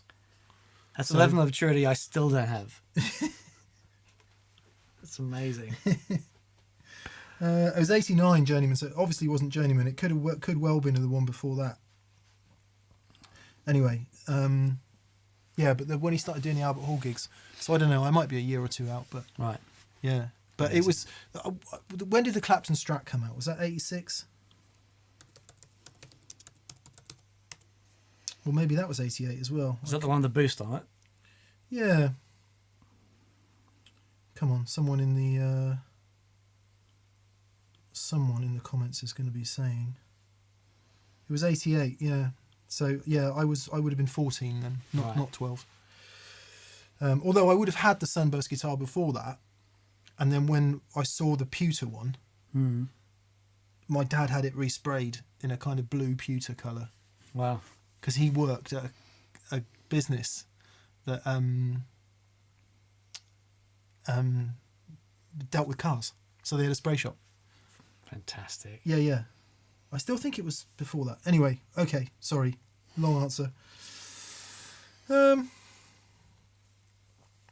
Thank you, Non-Aligned, for that bit of nostalgic memorialisation there. Tim Chalmers, you often describe tube amps as being compressed and spongy.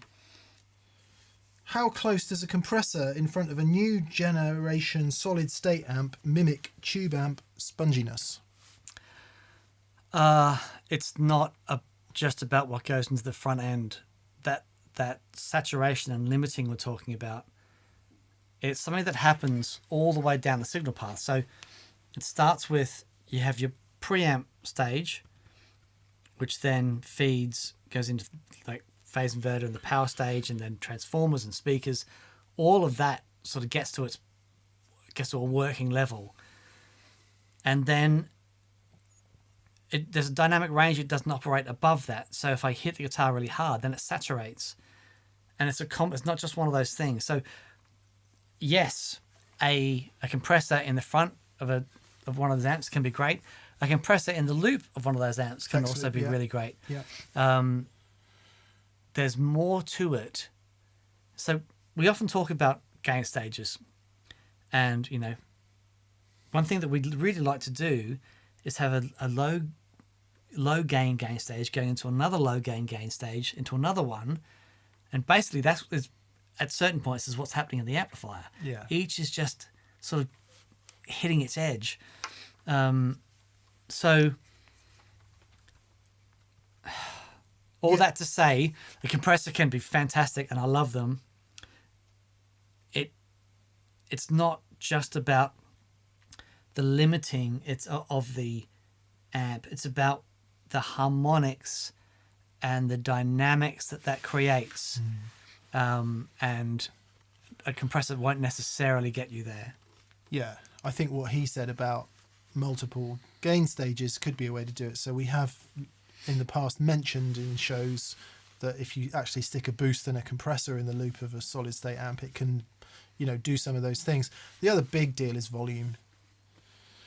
I've thought about this a lot over the years, and it seems to me that guitar tone is the sound element, which you could say is things like overdrive level, EQ, all those things that you can reproduce in many different ways. The sort of physical aspects of the sound, which we can define. How overdriven is it? How much treble is there? What's the frequency response? And then volume. So tone equals sound plus volume. Because what happens with volume is a physical experience and a three-dimensional physical experience. And that, what you're talking about in terms of sag and compression and sponge and all of those things, are fundamentally different at 105 dB than they are at 75 dB. I Yeah. mean, they're fundamentally different. Yeah. So, and it seems to be the case that for those of us who like it, only a tube amp can do it at that volume. You can approximate it in so many different ways and get it recorded to sound largely indistinguishable. And in some ways, you know, if what you want is a bit more sponge and feel under the fingers, something like a compressor and a boost stage together can be really great. Can really do it, but it's never quite the same thing, is it? Yeah, and we're not saying different or better. We're saying if what you're after is that thing of a tube amp cranked, not even just cranked, just a tube amp alive, sitting at that point where it's a living, breathing thing, and that you're interacting with that way. A compressor only answers part of that question. Yeah, and it's so different, isn't it? If you think about some of the things we've been into recently, we've done a few shows where we're just cranking the amps, so the AC30 absolutely flat out and just sounding glorious. The Princetons and the deluxe reverbs and the super just bonkers barking and doing all of that stuff. Then we get to the Mesa 5050 stereo power amp and EV speakers. It's complete opposite end of the spectrum. Yep. What I find most interesting about that is all tube amps. Yeah. The sounds are completely different, but what is retained is the level of dynamic, is the level of fidelity, is the level of sort of, I don't even know what you would call it. It's about harmonic relationship as well. Yeah. A really distinct harmonic relationship between guitar, speaker, physical reaction and all that stuff. And I think that's what always marks out playing a tube amp for me. It's that depth of harmonic interest at volume. Not very scientific. Yeah. But I can always feel it. Yeah. Awesome. Paul Matulovic. Hey, Paul. What do you think of the Distortion plus, Dodd 250 type circuit? I know a lot of people love them. I've had a few, it's like a Klon thing for me. Had a few and was like, okay, it's nice. But there are things I would use apart from that. Yeah, I had a Distortion plus. Didn't understand it. Yeah. Which doesn't mean don't like it. It's just didn't understand it. Wasn't wasn't the right time in life to be able to understand it. It might be worth, because there's a bunch of them. I had all of them. I had the early script ones. I've had the mains powered ones. I've had the, what's another one? The big box one. And it's like, there's something about simple circuits that I do love, and they do sound great. I think in a boosty type thing, going into a cranked amp, they can sound really good. But I always preferred treble boosters for boosty stuff. I always preferred a blues driver for. So, single op amp and hard clipping germanium diodes, yeah? Yeah. Yeah, okay. Yeah. No discrete transistors, no tone control. Randy Rhoads, Jerry Garcia, Bob Mould, Dave Murray, Tom York. So it's rock. Yeah. Maybe there's your answer. Right. Neither me nor he have ever really been into rock in that way. Not that way, yeah. Yeah. I apologise for interrupting you. No, but that's again, right. Daniel. No, of course, that's right. Yeah, I might. It's been 15 years since I tried one though, so it might be worth a rediscover. Let's rediscover. Let's do it. What don't we understand about the Distortion Plus and Dodd 250? Very good. I like it. Yeah. Yeah. Let's do that then. Let's do that. Okie dokie. Moving right along. Egg ends, says Victor Gustafsson. Egg ends. Belated happy Easter. There we go. Oh, thank you. Thank you. And to you. Victor, and to you. Genuinely happy for Mick and your new Strats. Thank you, sir. Congrats. I bought too many pedals in too short of a time and I feel overwhelmed. What do I do?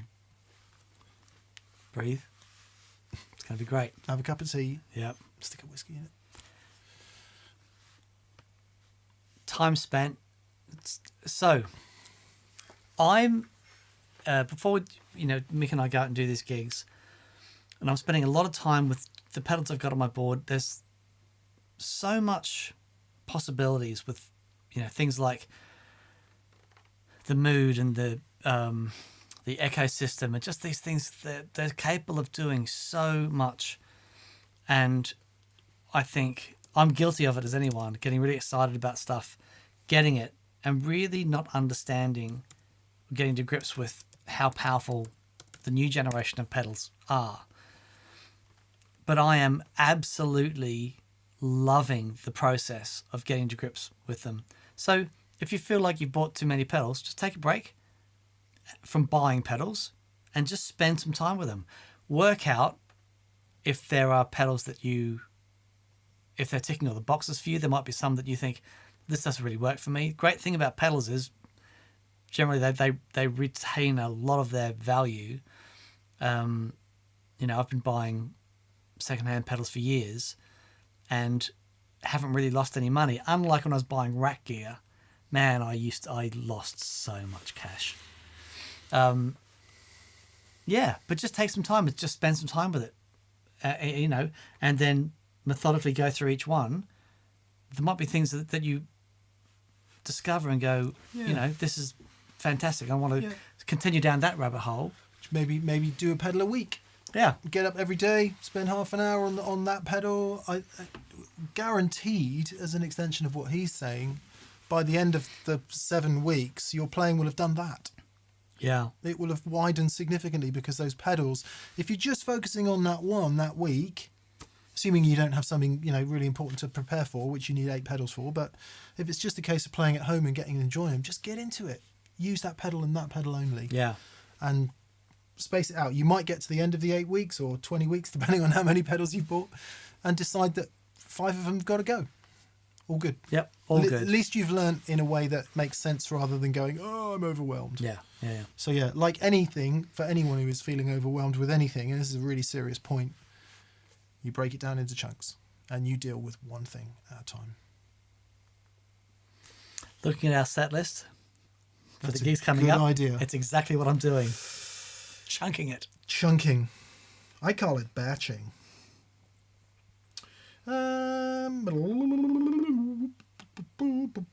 This will be from Michael Corrigan. Hello, Michael. He says, hello from Melbourne, Florida.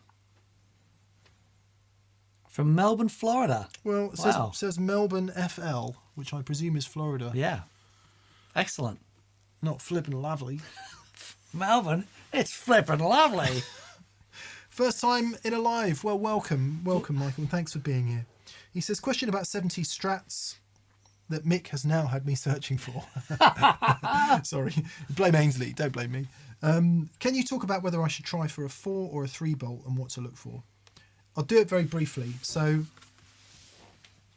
70 Strats in general get a bad reputation because there were there was quite a few of them in the 70s, certainly as the decade goes on, where they're heavy, they use this really heavy ash. Some of the spec choices just meant the guitars were, a bit uninspiring, didn't have quite the sparkle and pizzazz and loveliness of some of the pre-CBS ones, right? Not all of the pre-CBS ones. So there's a bit of a generalization that goes on. However, as with all guitars, you can find total gems throughout the decade, as Ainsley absolutely proved when he came in and played the guitars on the show, right? So, very briefly, we go through the 60s. 65, things start to change. CBS Corporation acquires Fender. Sets about making a bunch of changes that first start with the little spaghetti logo becomes a fat gold logo.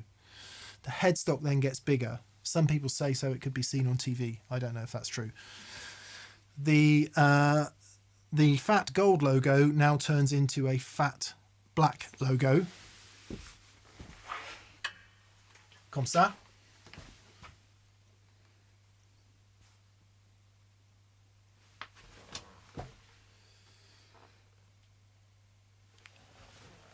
That happened in 68, I think. Right. Maybe late 67, don't know, 68. And obviously you'll recognise that from Jimi Hendrix, from Yngwie Malmsteen, from lots of people. Then it all starts really changing. So around about 68, in come poly finishes instead of nitrocellulose. Right. And they start finishing the body and the neck in polyester. What they soon discover is the polyester finish has a problem with the logo, so they shoot the front of the headstock in nitro still. Wow. Sometime in 71-ish, 4-bolt neck plate gets changed for a 3-bolt Right. and what's called a microtilt system. With So the Allen key. yeah, one of the issues with Fenders is getting the neck right, and they sometimes require shims and things like that. So by putting this micro tilt in, it was a way of enabling the neck to find a decent angle. Did it work? I don't know is the answer. Okay. All right. It doesn't have a great reputation. Right. And up until 71-ish, truss rod adjustment for vintage Strats is here at the butt end of the neck, which means you have to undo the neck, pop it out a little bit, adjust the truss rod, put it back in, which is a giant pain. So they put the truss rod adjuster here and a little bit pops out the end, and that's called the bullet truss rod. Now, because of all this, any guitar that doesn't have those two things, a 3-bolt neck and a bullet truss rod, is worth way more money. Wow. Generally. Okay. Generally, which is not to say it's a better guitar. So Ains has maybe 4, and he's just looking at another one, He's a machine. I think. 3-bolt Strats. Actually, no, I think actually the one he's looking at the moment is a 70. Right. The other thing that changed was, again, I don't know the exact year, but this guitar, for example, which is a 70, has the traditional steel block exactly as it would have been in the mid-60s. Right. Bent steel saddles, everything as it would have been on a pre-CBS guitar. It then gets changed to cast materials, block saddles, and again, they have a bad reputation.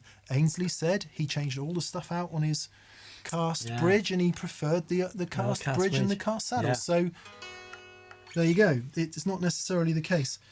So that's about it. What you'll probably find is anything with like I just said, anything with a 4-bolt neck fixing and Without the bullet. with no bullet is going to be more money Right. than something after. But it's still, compared to 60s Strats, they're still much more sensibly These priced. 68 to 70 have just started going Have they? silly money, yeah. Right. Okay. Because people have realised that there's some good guitars in there. Final thing to say is that now this is a matter of opinion, not of any sort of fact or proven whatever. They started using some really heavy ash in the 70s. Okay. And some of those guitars are boat anchor heavy. So if you don't want that, this is actually the lightest of all my Strats, Wow. including the 61. Really? Yeah. Wow. Amazing. So there you go. So yeah, the thing is, play it. If you can possibly play it, that's the most important thing at all. Because I wouldn't have looked twice at a big headstock Strat. That said, Landau was playing one for ages, 68. He's got one at 68, one at 69. I was like, that's really cool. But I wouldn't have considered it. Ains brings this in, and I'm like, that is one of the best sounding Strats I have ever heard. Yeah. And not It's just magic. with him playing it either. Yeah. You know, it wasn't just the fact that he's such an awesome guitar player, but Yeah. Stunning. so. But he seems to prefer the maple necks, and there's things about the other guitars that he likes. He tends to prefer the mid 70s ones. So Right.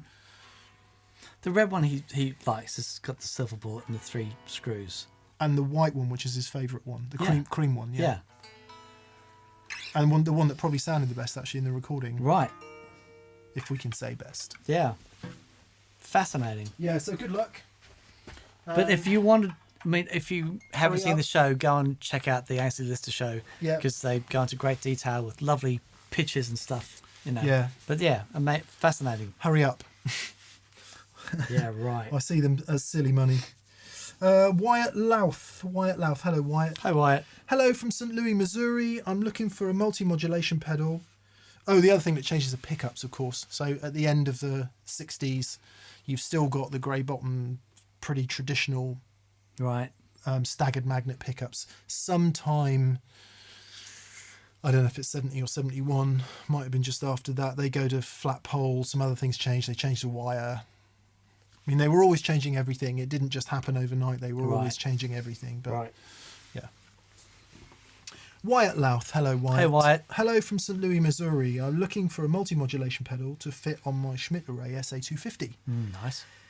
Any thoughts on the Walrus M1, or do you have any other suggestions? Thanks in advance. So my favourite multi-modulation pedal is the Wampler Terraform. That being said, for me, because modulation is such a massive part of what I love about guitar sounds and things that really inspire me, all the modulation that I use is analog. However, if what you're after is a pedal that's going to give you some really great modulation things that you're going to use sparingly, then there's some really good options out there. Terraform's great. The Strymon, Mobius, the Mako. Yeah, that's this. Yep. The Walrus Audio. Walrus Audio. So there's some really good things out there.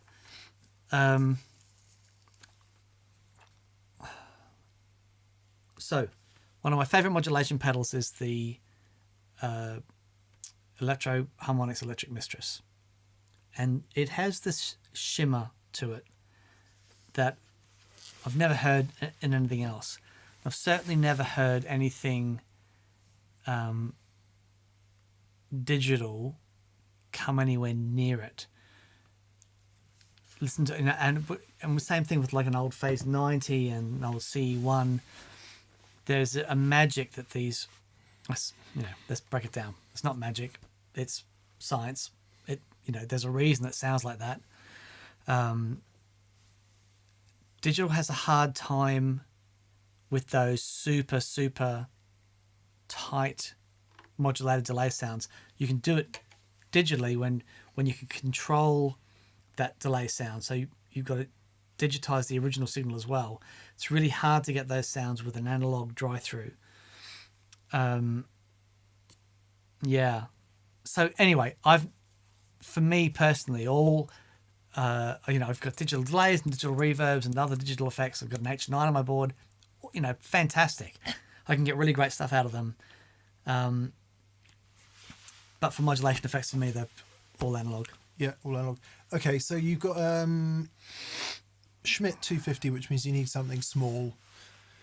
The Mako is the obvious choice. The Walrus, as you suggest, other benefits. I think it's got 9 presets, and it'll do a pretty good stab, as Dan says, a whole bunch of. So if if you're playing a set of music and you need a chorus for this, and you need then it's the obvious choice. You couldn't possibly have 6 different modulation pedals on one 250 because it's just not big enough.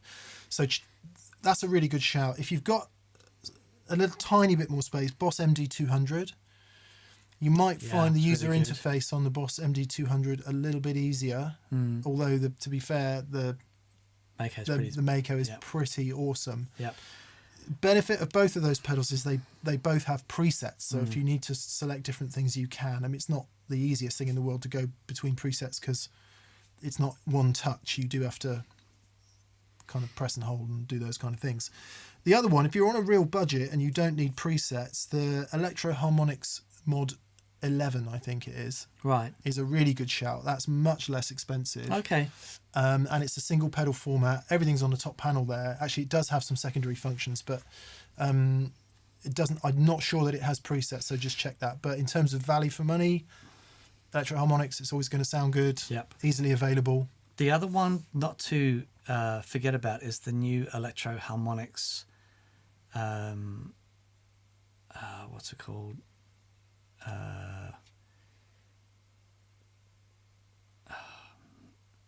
Come on, you They're the Astra. Now they're a bit more expensive, but they've got some really great sounds on, modelled after some classic old effects. I was actually playing with one of those this morning. Yeah, and they're really good as well.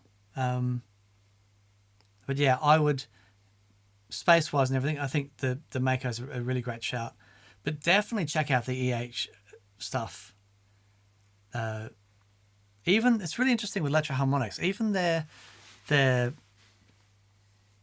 more affordable digital pedals still have a sound. Yeah.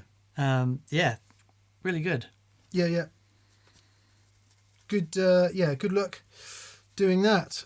Jeff Engelbert says, "Are you still using the Source Audio Collider on your board?" I always do when I can't have a separate delay and reverb. It's literally my first choice. Yep.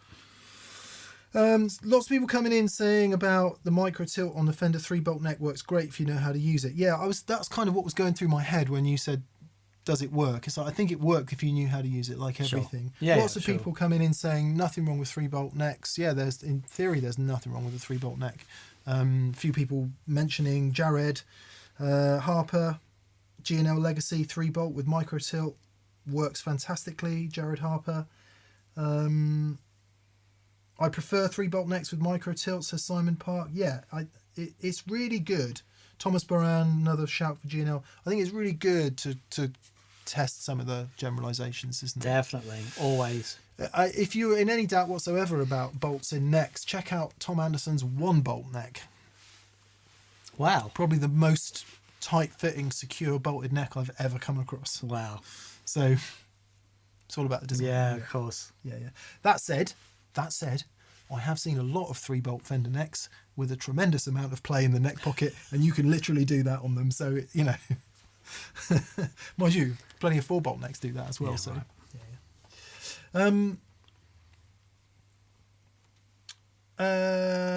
Right then. Hi Dan, I'm tempted by the Hampstead Zenith, says James Hodgson. Hello, James. Yeah. Hampstead Zenith compressor, is it still on your board, and would you recommend it? Absolutely recommend it. It is a wonderful thing. It's not on my board at the moment. I don't have any compressors on my board at the moment. The way I'm running my rig's a bit different. So what I love about the Zenith is it, if you look at the controls, the EQ and shaping option of it is just so clever.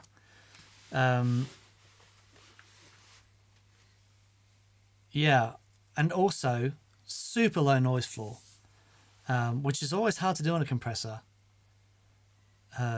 Because by nature it's raising the level. Right? Yeah. But yeah, so it's got a 3-band EQ on it, bass, middle, and treble. Yeah. And what's really interesting is, one of the first things that you perceive goes is at the top end when you put a compressor on, and being able to dial that back in without it just being about your dry sound. Yeah. You know what I mean? Really great. Really great. Nice. Obviously, if we're ever talking about compressors, you have to mention Origin Effects and the Cali 76, which is just a wonderful thing. Often less overt in its effect. And if you're not a fan of guitar compressors, the Union Tube and Transistor Lab. Yeah, LA2A type thing. Is an LA2A type thing, which works as a kind of, it's the only kind of compressor I like, really. It's like a final compressor. It's like a post compressor, the kind of compressor you'd use in post, or even as a bit of parallel compression. Yeah. Lovely thing. It's amazing. Actually, coming back to our question before about can you use a compressor with a solid state amp to feel more like a tube amp, I would say that does it as well as anything. Sure. Yeah, it's very good. Yeah. Apparently I said EH Astra. No, the Universal Audio Astra. UA. Yeah, the UA Astra. Just different letters. Yeah. Yeah. As opposed to, there you go. But it's probably my whole life. I'm just getting the letters wrong. Yeah.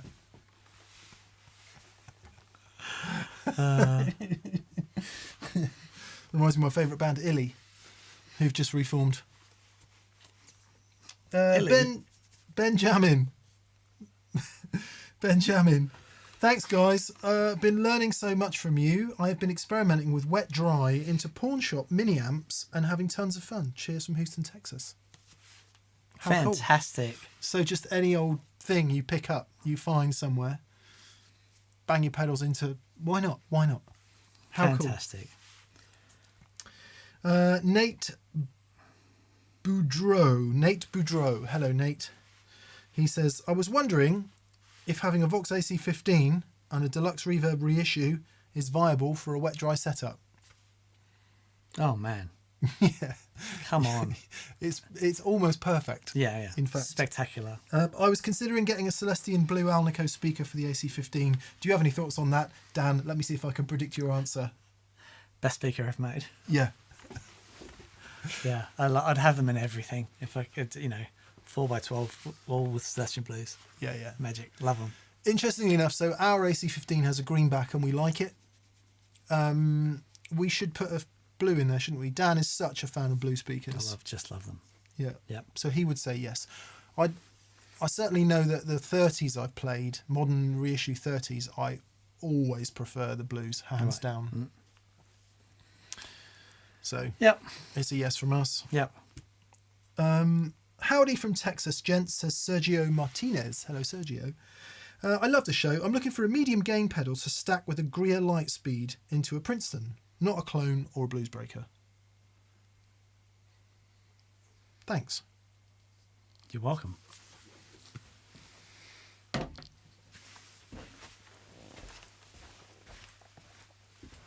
Let's see.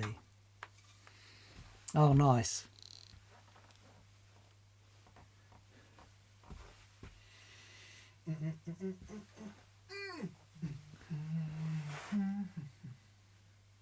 Actually,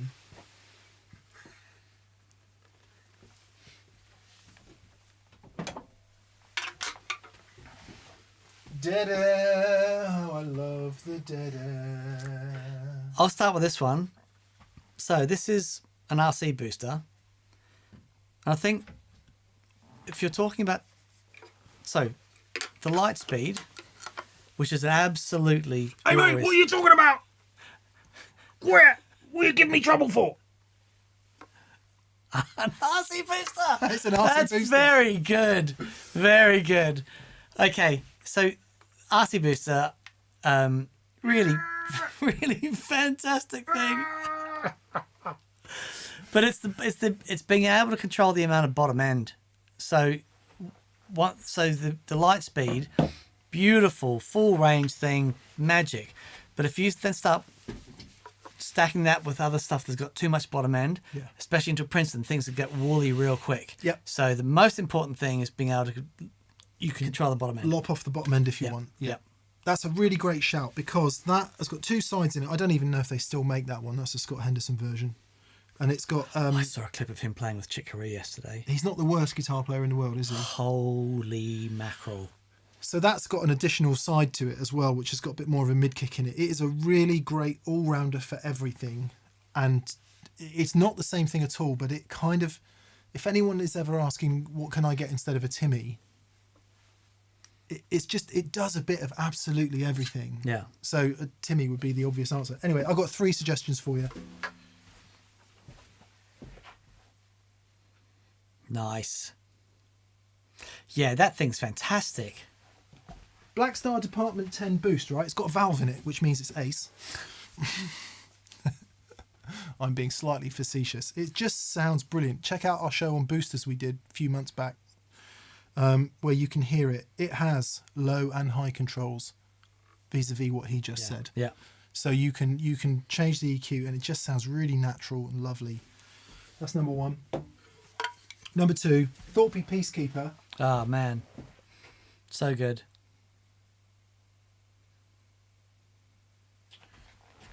Bit more spenny, but again, really wide-ranging EQ. Also has a bass control. Does gainy, does pushed. Huge amount of headroom. Yeah. Covers a lot of ground. Sounds fantastic, like all Thorpe stuff. Mm-hmm. Finally, little bit of a out there choice here. We don't mention this enough. JHS Superbolt. Yeah, really great.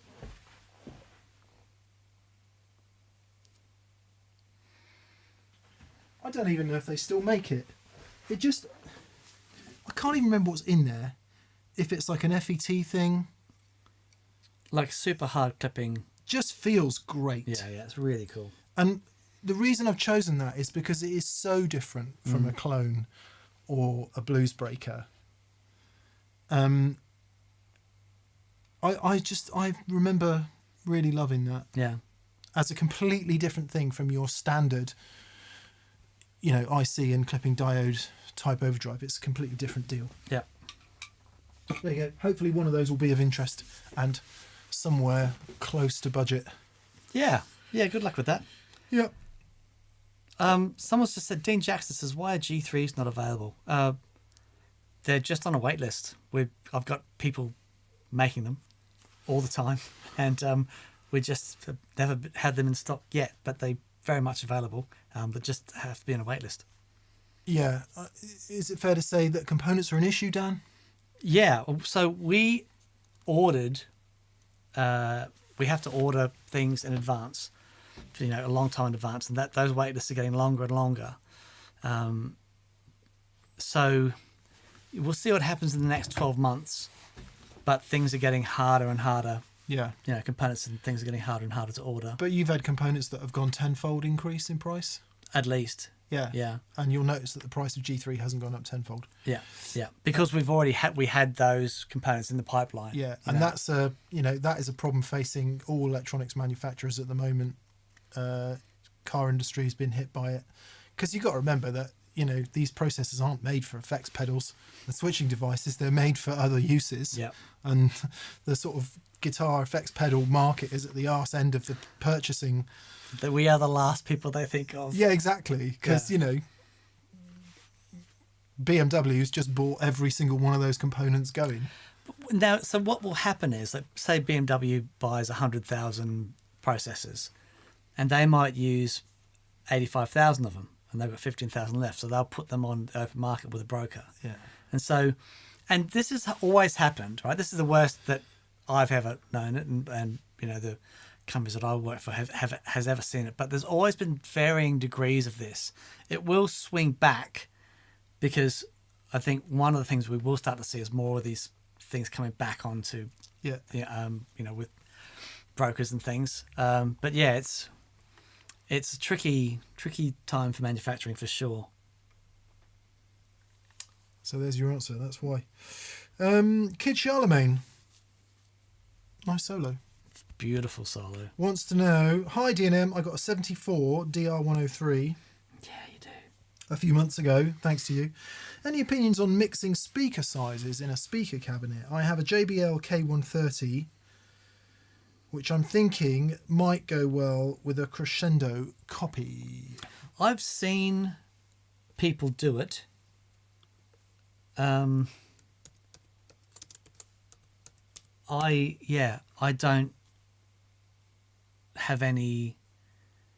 I don't feel that I'm lacking anything. I'll mix an amp that's got 10-inch speakers and an amp that's got 12-inch speakers, and it can sound great. But there can be questions about phase, because it can be hard, because the frequency-wise are so different. It can often be hard to tell when it's in phase or not. Yeah, we've had that in here, haven't we? Yeah, but obviously, if the speakers are in the same cab and you're wired, positive, blah blah blah, then it's easy to wire it in phase. But I don't. I guess it can be fantastic. Try it. The trouble is, we're a bit like when you talk about the sound of EL84s, or I don't know, any significant component in an amp that is tied so closely to how that amp sounds. So we say EL84s sound a certain way because we know the sound of Vox amps. Yeah. We say 6L6s sound a certain way because we know the sound of Fender amps. Yeah. And it's just not the case, because you could pull out a pair of 6L6s in a twin and rebias it and put 34s in were that possible. It is possible, obviously. And yes, you'd hear a difference when the thing is cranked, but it doesn't suddenly turn into a Vox. It's not about that. And I think the same is true of speakers. We associate the sound of 10-inch speakers with Bassmans, by and large, because what do we know about Bassmans? Alnico 10-inch speaker, or indeed ceramic if we move forward a bit from that. And we think that's what a 10-inch speaker sounds like because that's what a Fender Bassman sounds like or a Princeton sounds like. Well, don't forget that most high-end bass amps have 10-inch speakers. Yep. Ampeg SVT, 8x10 cab. Yep. Etc., etc., etc. You know, the sound coming out of those Ampeg speakers is really nothing whatsoever like what's coming out of a Fender Bassman. So, and I think we can attach stereotypes to what we think about that. Similarly, I mean, that 15-inch EV speaker you're talking about, what a speaker. And we seem to think that because subwoofers in PA cabinets have 15 and 18-inch speakers, they produce more bass than the 10s up top. Well, for sure they're capable of producing more bass, but it's not necessarily the case that's what they're going to be doing in a guitar amp. Yeah. So theoretically, mixing two speakers in a cab, there's all kinds of reasoning why you might think it's going to give you the best of both worlds. I'm not sure I've ever wanted more or less bass or treble out of most 2x12 combos I've ever owned. Yeah. Or indeed most 4x12 cabs I've ever owned. Yeah. It'd be an interesting experiment. It's not a question that I've got. But unless you had a specific function for each of those speakers and you were going to mic them in a different way. Yeah. And that's how bass rigs and PAs work, right? Yeah. You essentially buy amp and they deal with different frequencies because you have a crossover. Probably not the case for your DR103. Speakers are going to be seeing the same thing. Yeah. So, yeah, good fun finding out. Yeah.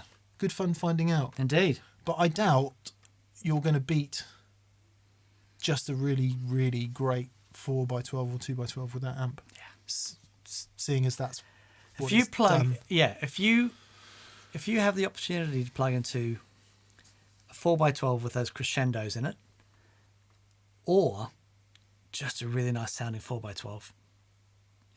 Obviously the crescendos are magic, but the high watt into a 4x12 into a place where it's working, it is a religious experience, and it hits you in the chest in a way that few amps do. It's an incredible thing. Yeah. Yeah. Just seeing if JTB says my 4x10 Super has a ton of bass available. Yeah, it's about cabinet design. Yeah, totally. Yeah. Simon Park, Larry Carlton played that solo. It's majestic. Yes, Simon, thank you for giving Larry the shout. Kid Charlemagne, by the way. Mike K, afternoon toticlers. He says, in fact, he says, you wait 25 years to a dream guitar and then 3 come along at once. Sorry. Here's a contribution to the Flowers for Catherine Fund. How's the best neck ever gold custom going to get a look in now? Well, interesting you say that, Mike, because in the gig that I had, that was the guitar you took? I took that guitar. I hadn't finished setting the 61 up. I still haven't finished setting it up. And the 70 is in E flat, and I took the gold custom shop Strat and the gold top Les Paul, and had a thoroughly enjoyable gig. Yeah. So they'll get played. Yeah, they'll get played. They'll get played. Sadly, not so much Blue and Transit Band, but that's another story. And thank you for thinking of Catherine in all of this. Catherine has been a great enabler in the acquisition of guitars. However, has deftly, carefully, and with some compassion said, that's enough. Yeah, but it's your dream, right? Yeah, it is enough. It is enough. Yeah, totally. But I feel the same. As soon as I got the 65, I was like, I can put a line under that. Yeah. You know, for now. But certainly it was a big, I don't need to buy anything else for at least a very long time. No. You know. I feel the same. Yeah. I feel the same. Amazing. Jay Sackett, hello Jay, says, hey friends, thanks for the endless enjoyment. I'm finding my retro vibe redundant due to my Monk. I'm happy with my delay and drives. I play a lot of open D and slide. Not a big compression pre-compression guy. Any ideas? So are you saying you want something else instead of the retro vibe? I think you might be. if that's the question, before we answer that question, I felt the same way about the Retro Vibe. Right. So stopped using Vibe when the Harmonious Monk Yeah, came along. yeah, And me actually I too. was using my Supro trem for that sound as well. However, if you want the Vibe sound and you put it before your overdrive, there's nothing like it. Yeah. You totally. can't beat it for that. Yeah. If you want the Trower Jimmy thing, That's a really good shout. Yeah, stick it in first before your gain stages. And Yeah. have it there for that specific thing. and the Do monk, that first before you consider selling it. for specifically for Jimmy Trower stuff, Doyle stuff,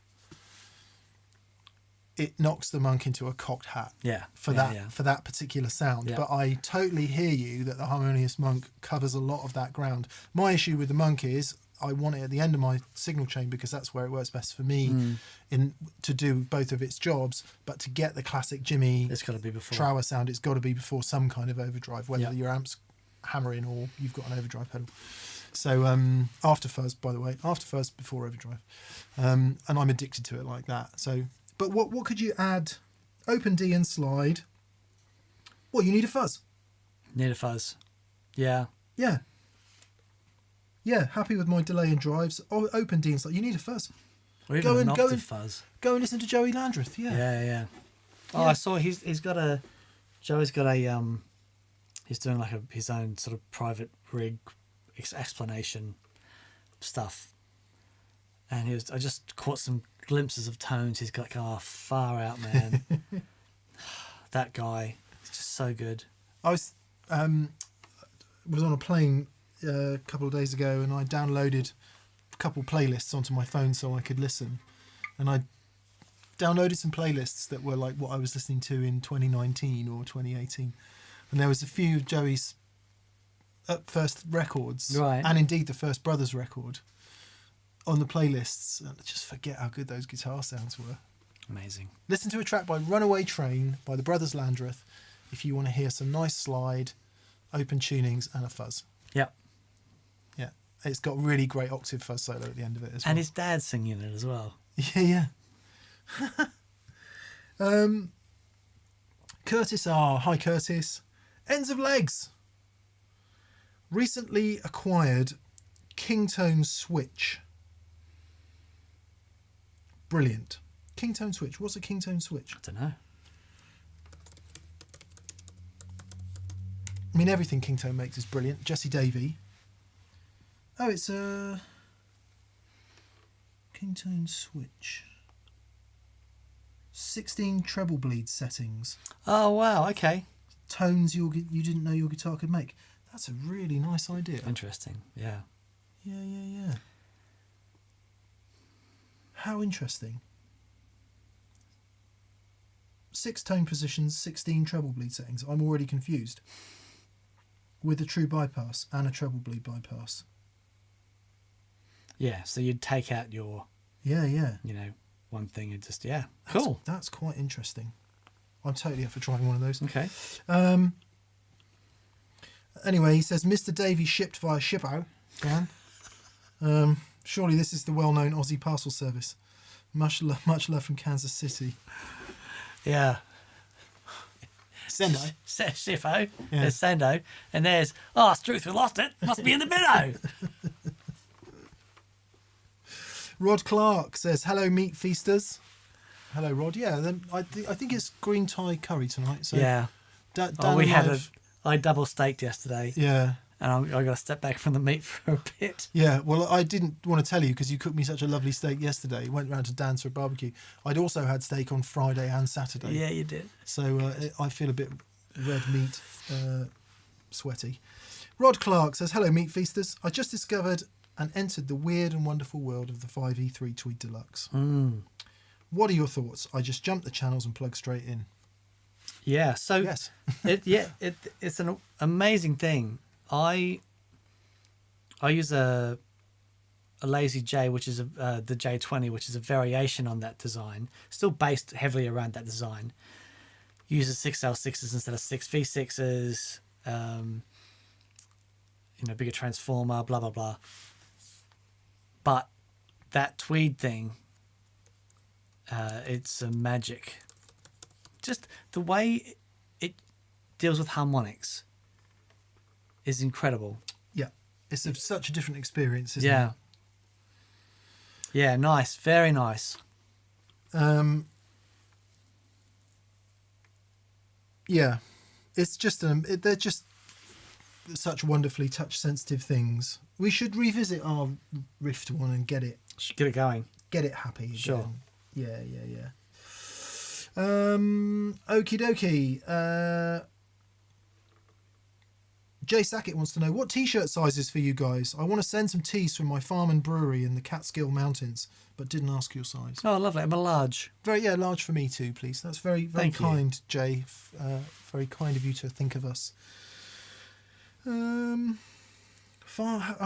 and brewery in the Catskill Mountains.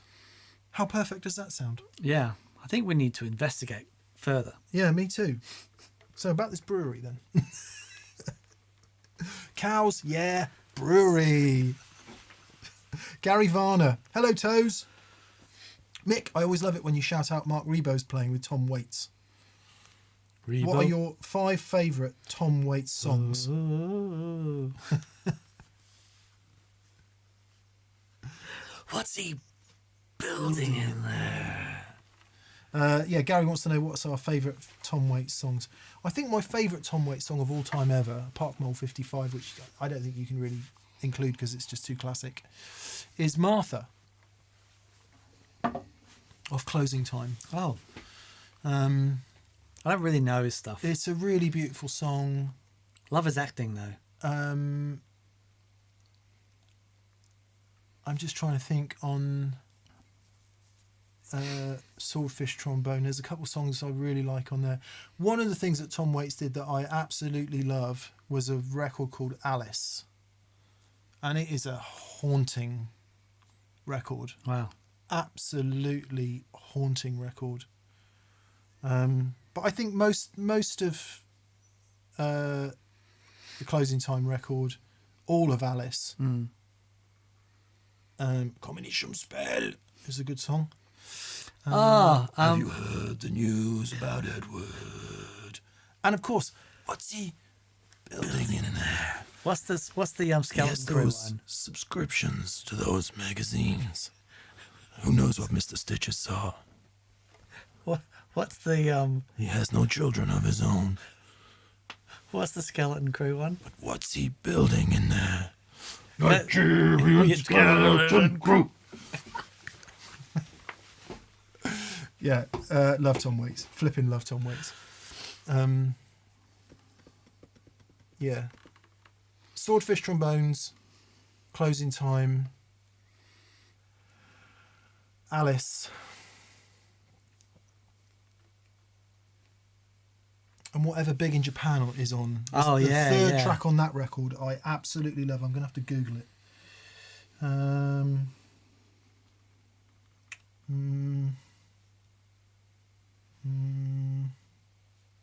EL says Christmas Card from a Hooker in Minneapolis is his fave. Nice. Mule Variations is the record I was thinking of. Right. And it's Hold On. They put up a sign. Didn't know that one. Awesome. They put up a sign in our town. Says if you live it up, you won't live it down. What a lyric. I'm coming. Hold on. I'm coming. Low Side of the Road. Yeah. Oh man, it's just all Tom Waits. Right. Yeah. What's he building in there? He's got a consulting firm in Indonesia. Yes. Dark. Jeff Harper. Hello, Jeff. I play blues and rock, and I'm looking to get my ultimate amp. Vox AC15 C1, Vox AC30 S1, Hot Rod Deluxe, or a 65 Princeton. I'm leaning towards the Vox AC30 S1. Yeah. Advice. Yeah, so I would say the same thing, only because the AC30 is going to give you just a little bit more beef because of the more power. If what you want to do is... Well, so the S1 is single channel with just the top boost channel. Really? Yeah, I never nice. knew that. Okay. I had to just Googleize it. Yeah, Fox AC30. It's a fantastic rock amp. What's he building in there? AC30. Yeah, I wouldn't choose an AC30. I can't do the bottom end thing. But if you think about where they've been used in rock, a lot of Bryan Adams Yeah. guitar sounds, I think, were AC30s. Yep. Quo used AC30s for years, even Yeah. though it looked like I Marshalls. I saw Crow with AC30s. It was amazing. Um, Midnight Oil AC30s. Brian May, let's not Obviously. forget Brian May, and Yeah. of course, obviously Rory Gallagher. Yeah. For me, the bottom end thing needs to be more Fendery. I'm much happier in a Fender Right. world. Right. But I'm just thinking specifically for the rock thing, because Yeah. the bottom end is so tight, I think the AC30 is a really good shout. Yeah, I do. I think it's probably a better rock amp, actually. Yeah. But as opposed to the AC15, that extra 15 watts will make a substantial difference in Yeah. being a bit more punchy. You're It's leaning. such You're a- leaning that way, Jeff. So go that way. Yeah, yeah. Yep. Definitely. Yeah, you won't be sorry. Promise you won't be sorry. You've got to be in an environment where you can get it working a bit, because that's where the magic happens. Excuse me. Hobo Roadie, I scored another pair of EVM 10Ms. Just love it when a plan comes together. 10-inch EVs. Wow. Don't believe I've ever heard any for guitar. Amazing. How cool. Perilous Temple. Got to see Jason Isbell on the 400 unit last week. Totally one of the best rock shows I've seen or heard. Oh, and they played some country songs too.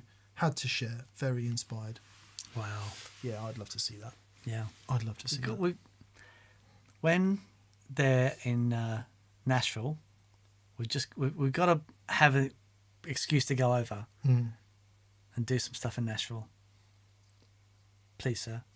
Can we go It's to Nashville, not up please? to me, is it? It's not up to me. I'll Gal just go said- and sit outside Vince Gill's house. Gal7615 says, why doesn't Dan finish his sentences? Well, Gail, if you can answer that question, Gal. I've got this thing, right, where I know what I want to say. My brain's there and it's all there, but then the words go, ugh. So I do try, and I'm getting better at it. But I've got a book for you to read, actually. right, It's called The Chimp Paradox. I've read it. Have you? Yeah. And so you're still not better? No, Oh, right. yeah, it's an amazing book actually. Didn't it? I did. I think it helped. Because it explains, Yeah, I know. right? It explains. It doesn't fix, Right. but it explains. Yeah, okay. All right, maybe It's I'll like- go another route. It's like there's a bottleneck, and everything there. I know what I want to say, and it just gets stuck. That's okay. Something about hippopotamuses, isn't it? Yeah. Yeah. Sorry, hippopotami. And as Lana's dying, we have a right to know, says Jesper Jacobson. It's the pause though. It's what's he building in there? If you've never heard What's He Building in There by Tom Waits, put it on now. It's magic. Pour yourself a long drink and enjoy the genius of that man. Rocker534. No super chat from you, but a super chat. So apologies if we've missed you. Corey Shoemaker, who I called Schumacher earlier. You say Schumacher, I say Jamaica. Say Jamaica, I say Jamaica. Schumacher, Jamaica, I was following a lorry that said Schumacher on it yesterday. Right, was he really fast? A lorry go.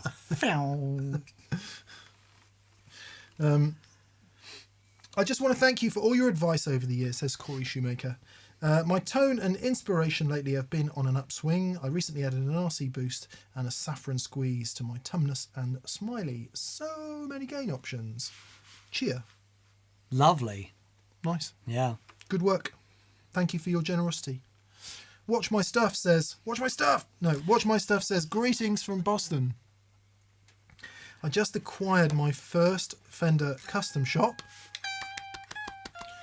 59 Strat in faded sonic blue. Can you explain the difference in setting up older spec Strats? I'd just I like was to going to say, can you explain the difference to the majesty of dance? Can you explain the difference in setting up older spec versus newer strats? The strings on my new Strat seem a mile off the fretboard. Yes. Okay. So it's up to you, right? There's nothing big or clever about having a high action.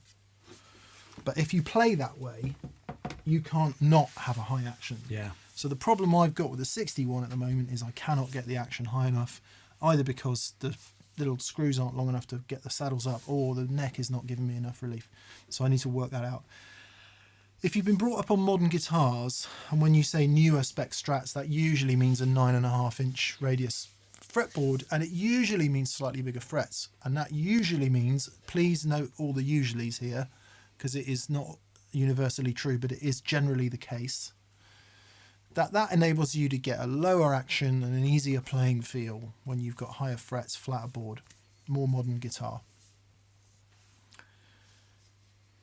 Now, for certain playing styles, and if you've learnt to play that way, that means it's comfortable, it's easy to bend, it's not a struggle. For me and Dan, it's literally impossible to play because our styles have evolved around hitting the guitar quite hard, digging in really hard, getting underneath the strings. And I physically cannot play a guitar that's set up light like that, which most people would regard as a well set up guitar. Now, on a modern custom shop guitar, it's probably a 9.5-inch radius. Most of the modern custom shop guitars are a 9.5-inch radius. Even if it's not, even if it is a 7.25 radius, and if you don't understand that, when you look, if you look at the cross section of the fingerboard, and I don't mean you, I mean anyone watching, if you don't understand that, it has a radius on it, right? A curve like that. The flatter the curve is, the easier it is to get this, well, potentially the easier it is to get the strings lower to the fingerboard. And then when you bend strings, they don't choke out on the frets above. But it is perfectly possible with a good fret job and a nice setup to get a lovely low, clean playing action on a 7.25-inch board. It absolutely is possible. Just a bit more work. So if you're struggling with it and it's not for you, you could take it to a tech and ask the question that everyone asks of every tech: please can you lower my action and make this guitar easier to play? And the tech will roll their eyes. A good tech will roll their eyes. And go, why didn't you buy Tom Anderson, mate? Right. Or something like that. But no, they can do it. They totally can do it. And it's just such a personal thing, isn't it? Guitar setup. It's such a personal thing. Yeah. So this guitar has pretty high action. I mean, by pretty high, I don't have a ruler handy. People always ask us what the numbers are. It's pretty high. You can see that. Don't even know if it's focusing. Yeah, it's good. It's kind of knocking on for 3mm maybe. Certainly at the upper end of 2. And I also have a lot of relief in the neck. Right. So it's, when you play a note, when you hit it like that,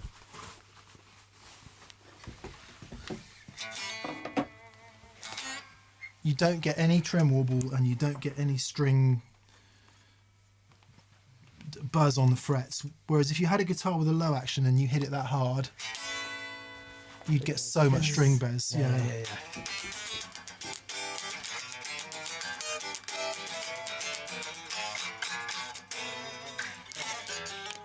I've got a plaster on my thumb. But I've got a cut. So yeah,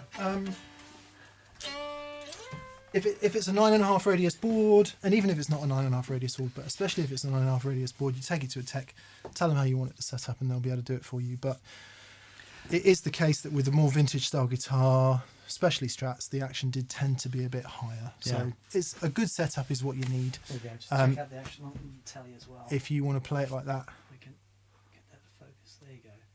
So.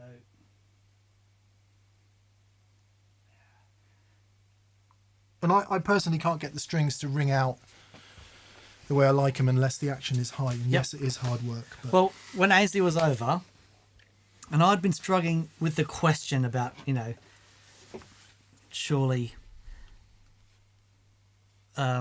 You know, I've been watching a few YouTube videos and people with like strings and low actions and going, yeah, it's amazing. And I'm thinking, maybe I'm doing it wrong. But Ainsley pulled out his Strat and it was like one of the highest action guitars I've ever played. And I just went, this is it. This is perfect. And I straight away took this, went it up and it's like, oh man, just totally back in love with this guitar. Curtis R says that doesn't seem crazy high. It's not crazy high, Curtis. It's higher than factory standard. It's just not low. Yeah. And of course, then there's string gauge. So if it's 10.5s or 11s on that does make it a bit stiff. But yeah. So yeah, a good setup, and it's always money well spent with a great tech. Anyway, 59 Faded Sonic Blue, humana. That's all I have to say about that. What a lovely guitar, potentially. Yep, there we are. Lovely.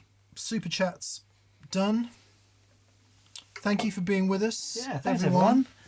In the States, it won't make any difference to you guys, but in the UK, there's a public holiday today, so hope you've had a relaxing and enjoyable weekend. Yeah. And everything is good. Yeah, nice. Yeah. Octopus Ear says, when choosing a Strat, what do you look out for? What makes a Strat stand out? If I could answer that, Octopus, I wouldn't. Actually, I've stopped looking. I stopped looking 2 weeks ago. But I have been looking for 30 years, so yeah. Isn't it funny? You never stop learning is the problem. Yeah, it's no matter how much you know, sometimes you just pick up a guitar and there's something indistinct, like you just can't put your finger on it. And I just think I love that as much as anything. Yeah. You know, so there's 5 Strats there, and they're all so different. You pick each one of them up. It's like, you know, you can go through the specs and you can the radius dimensions and get all that down on paper.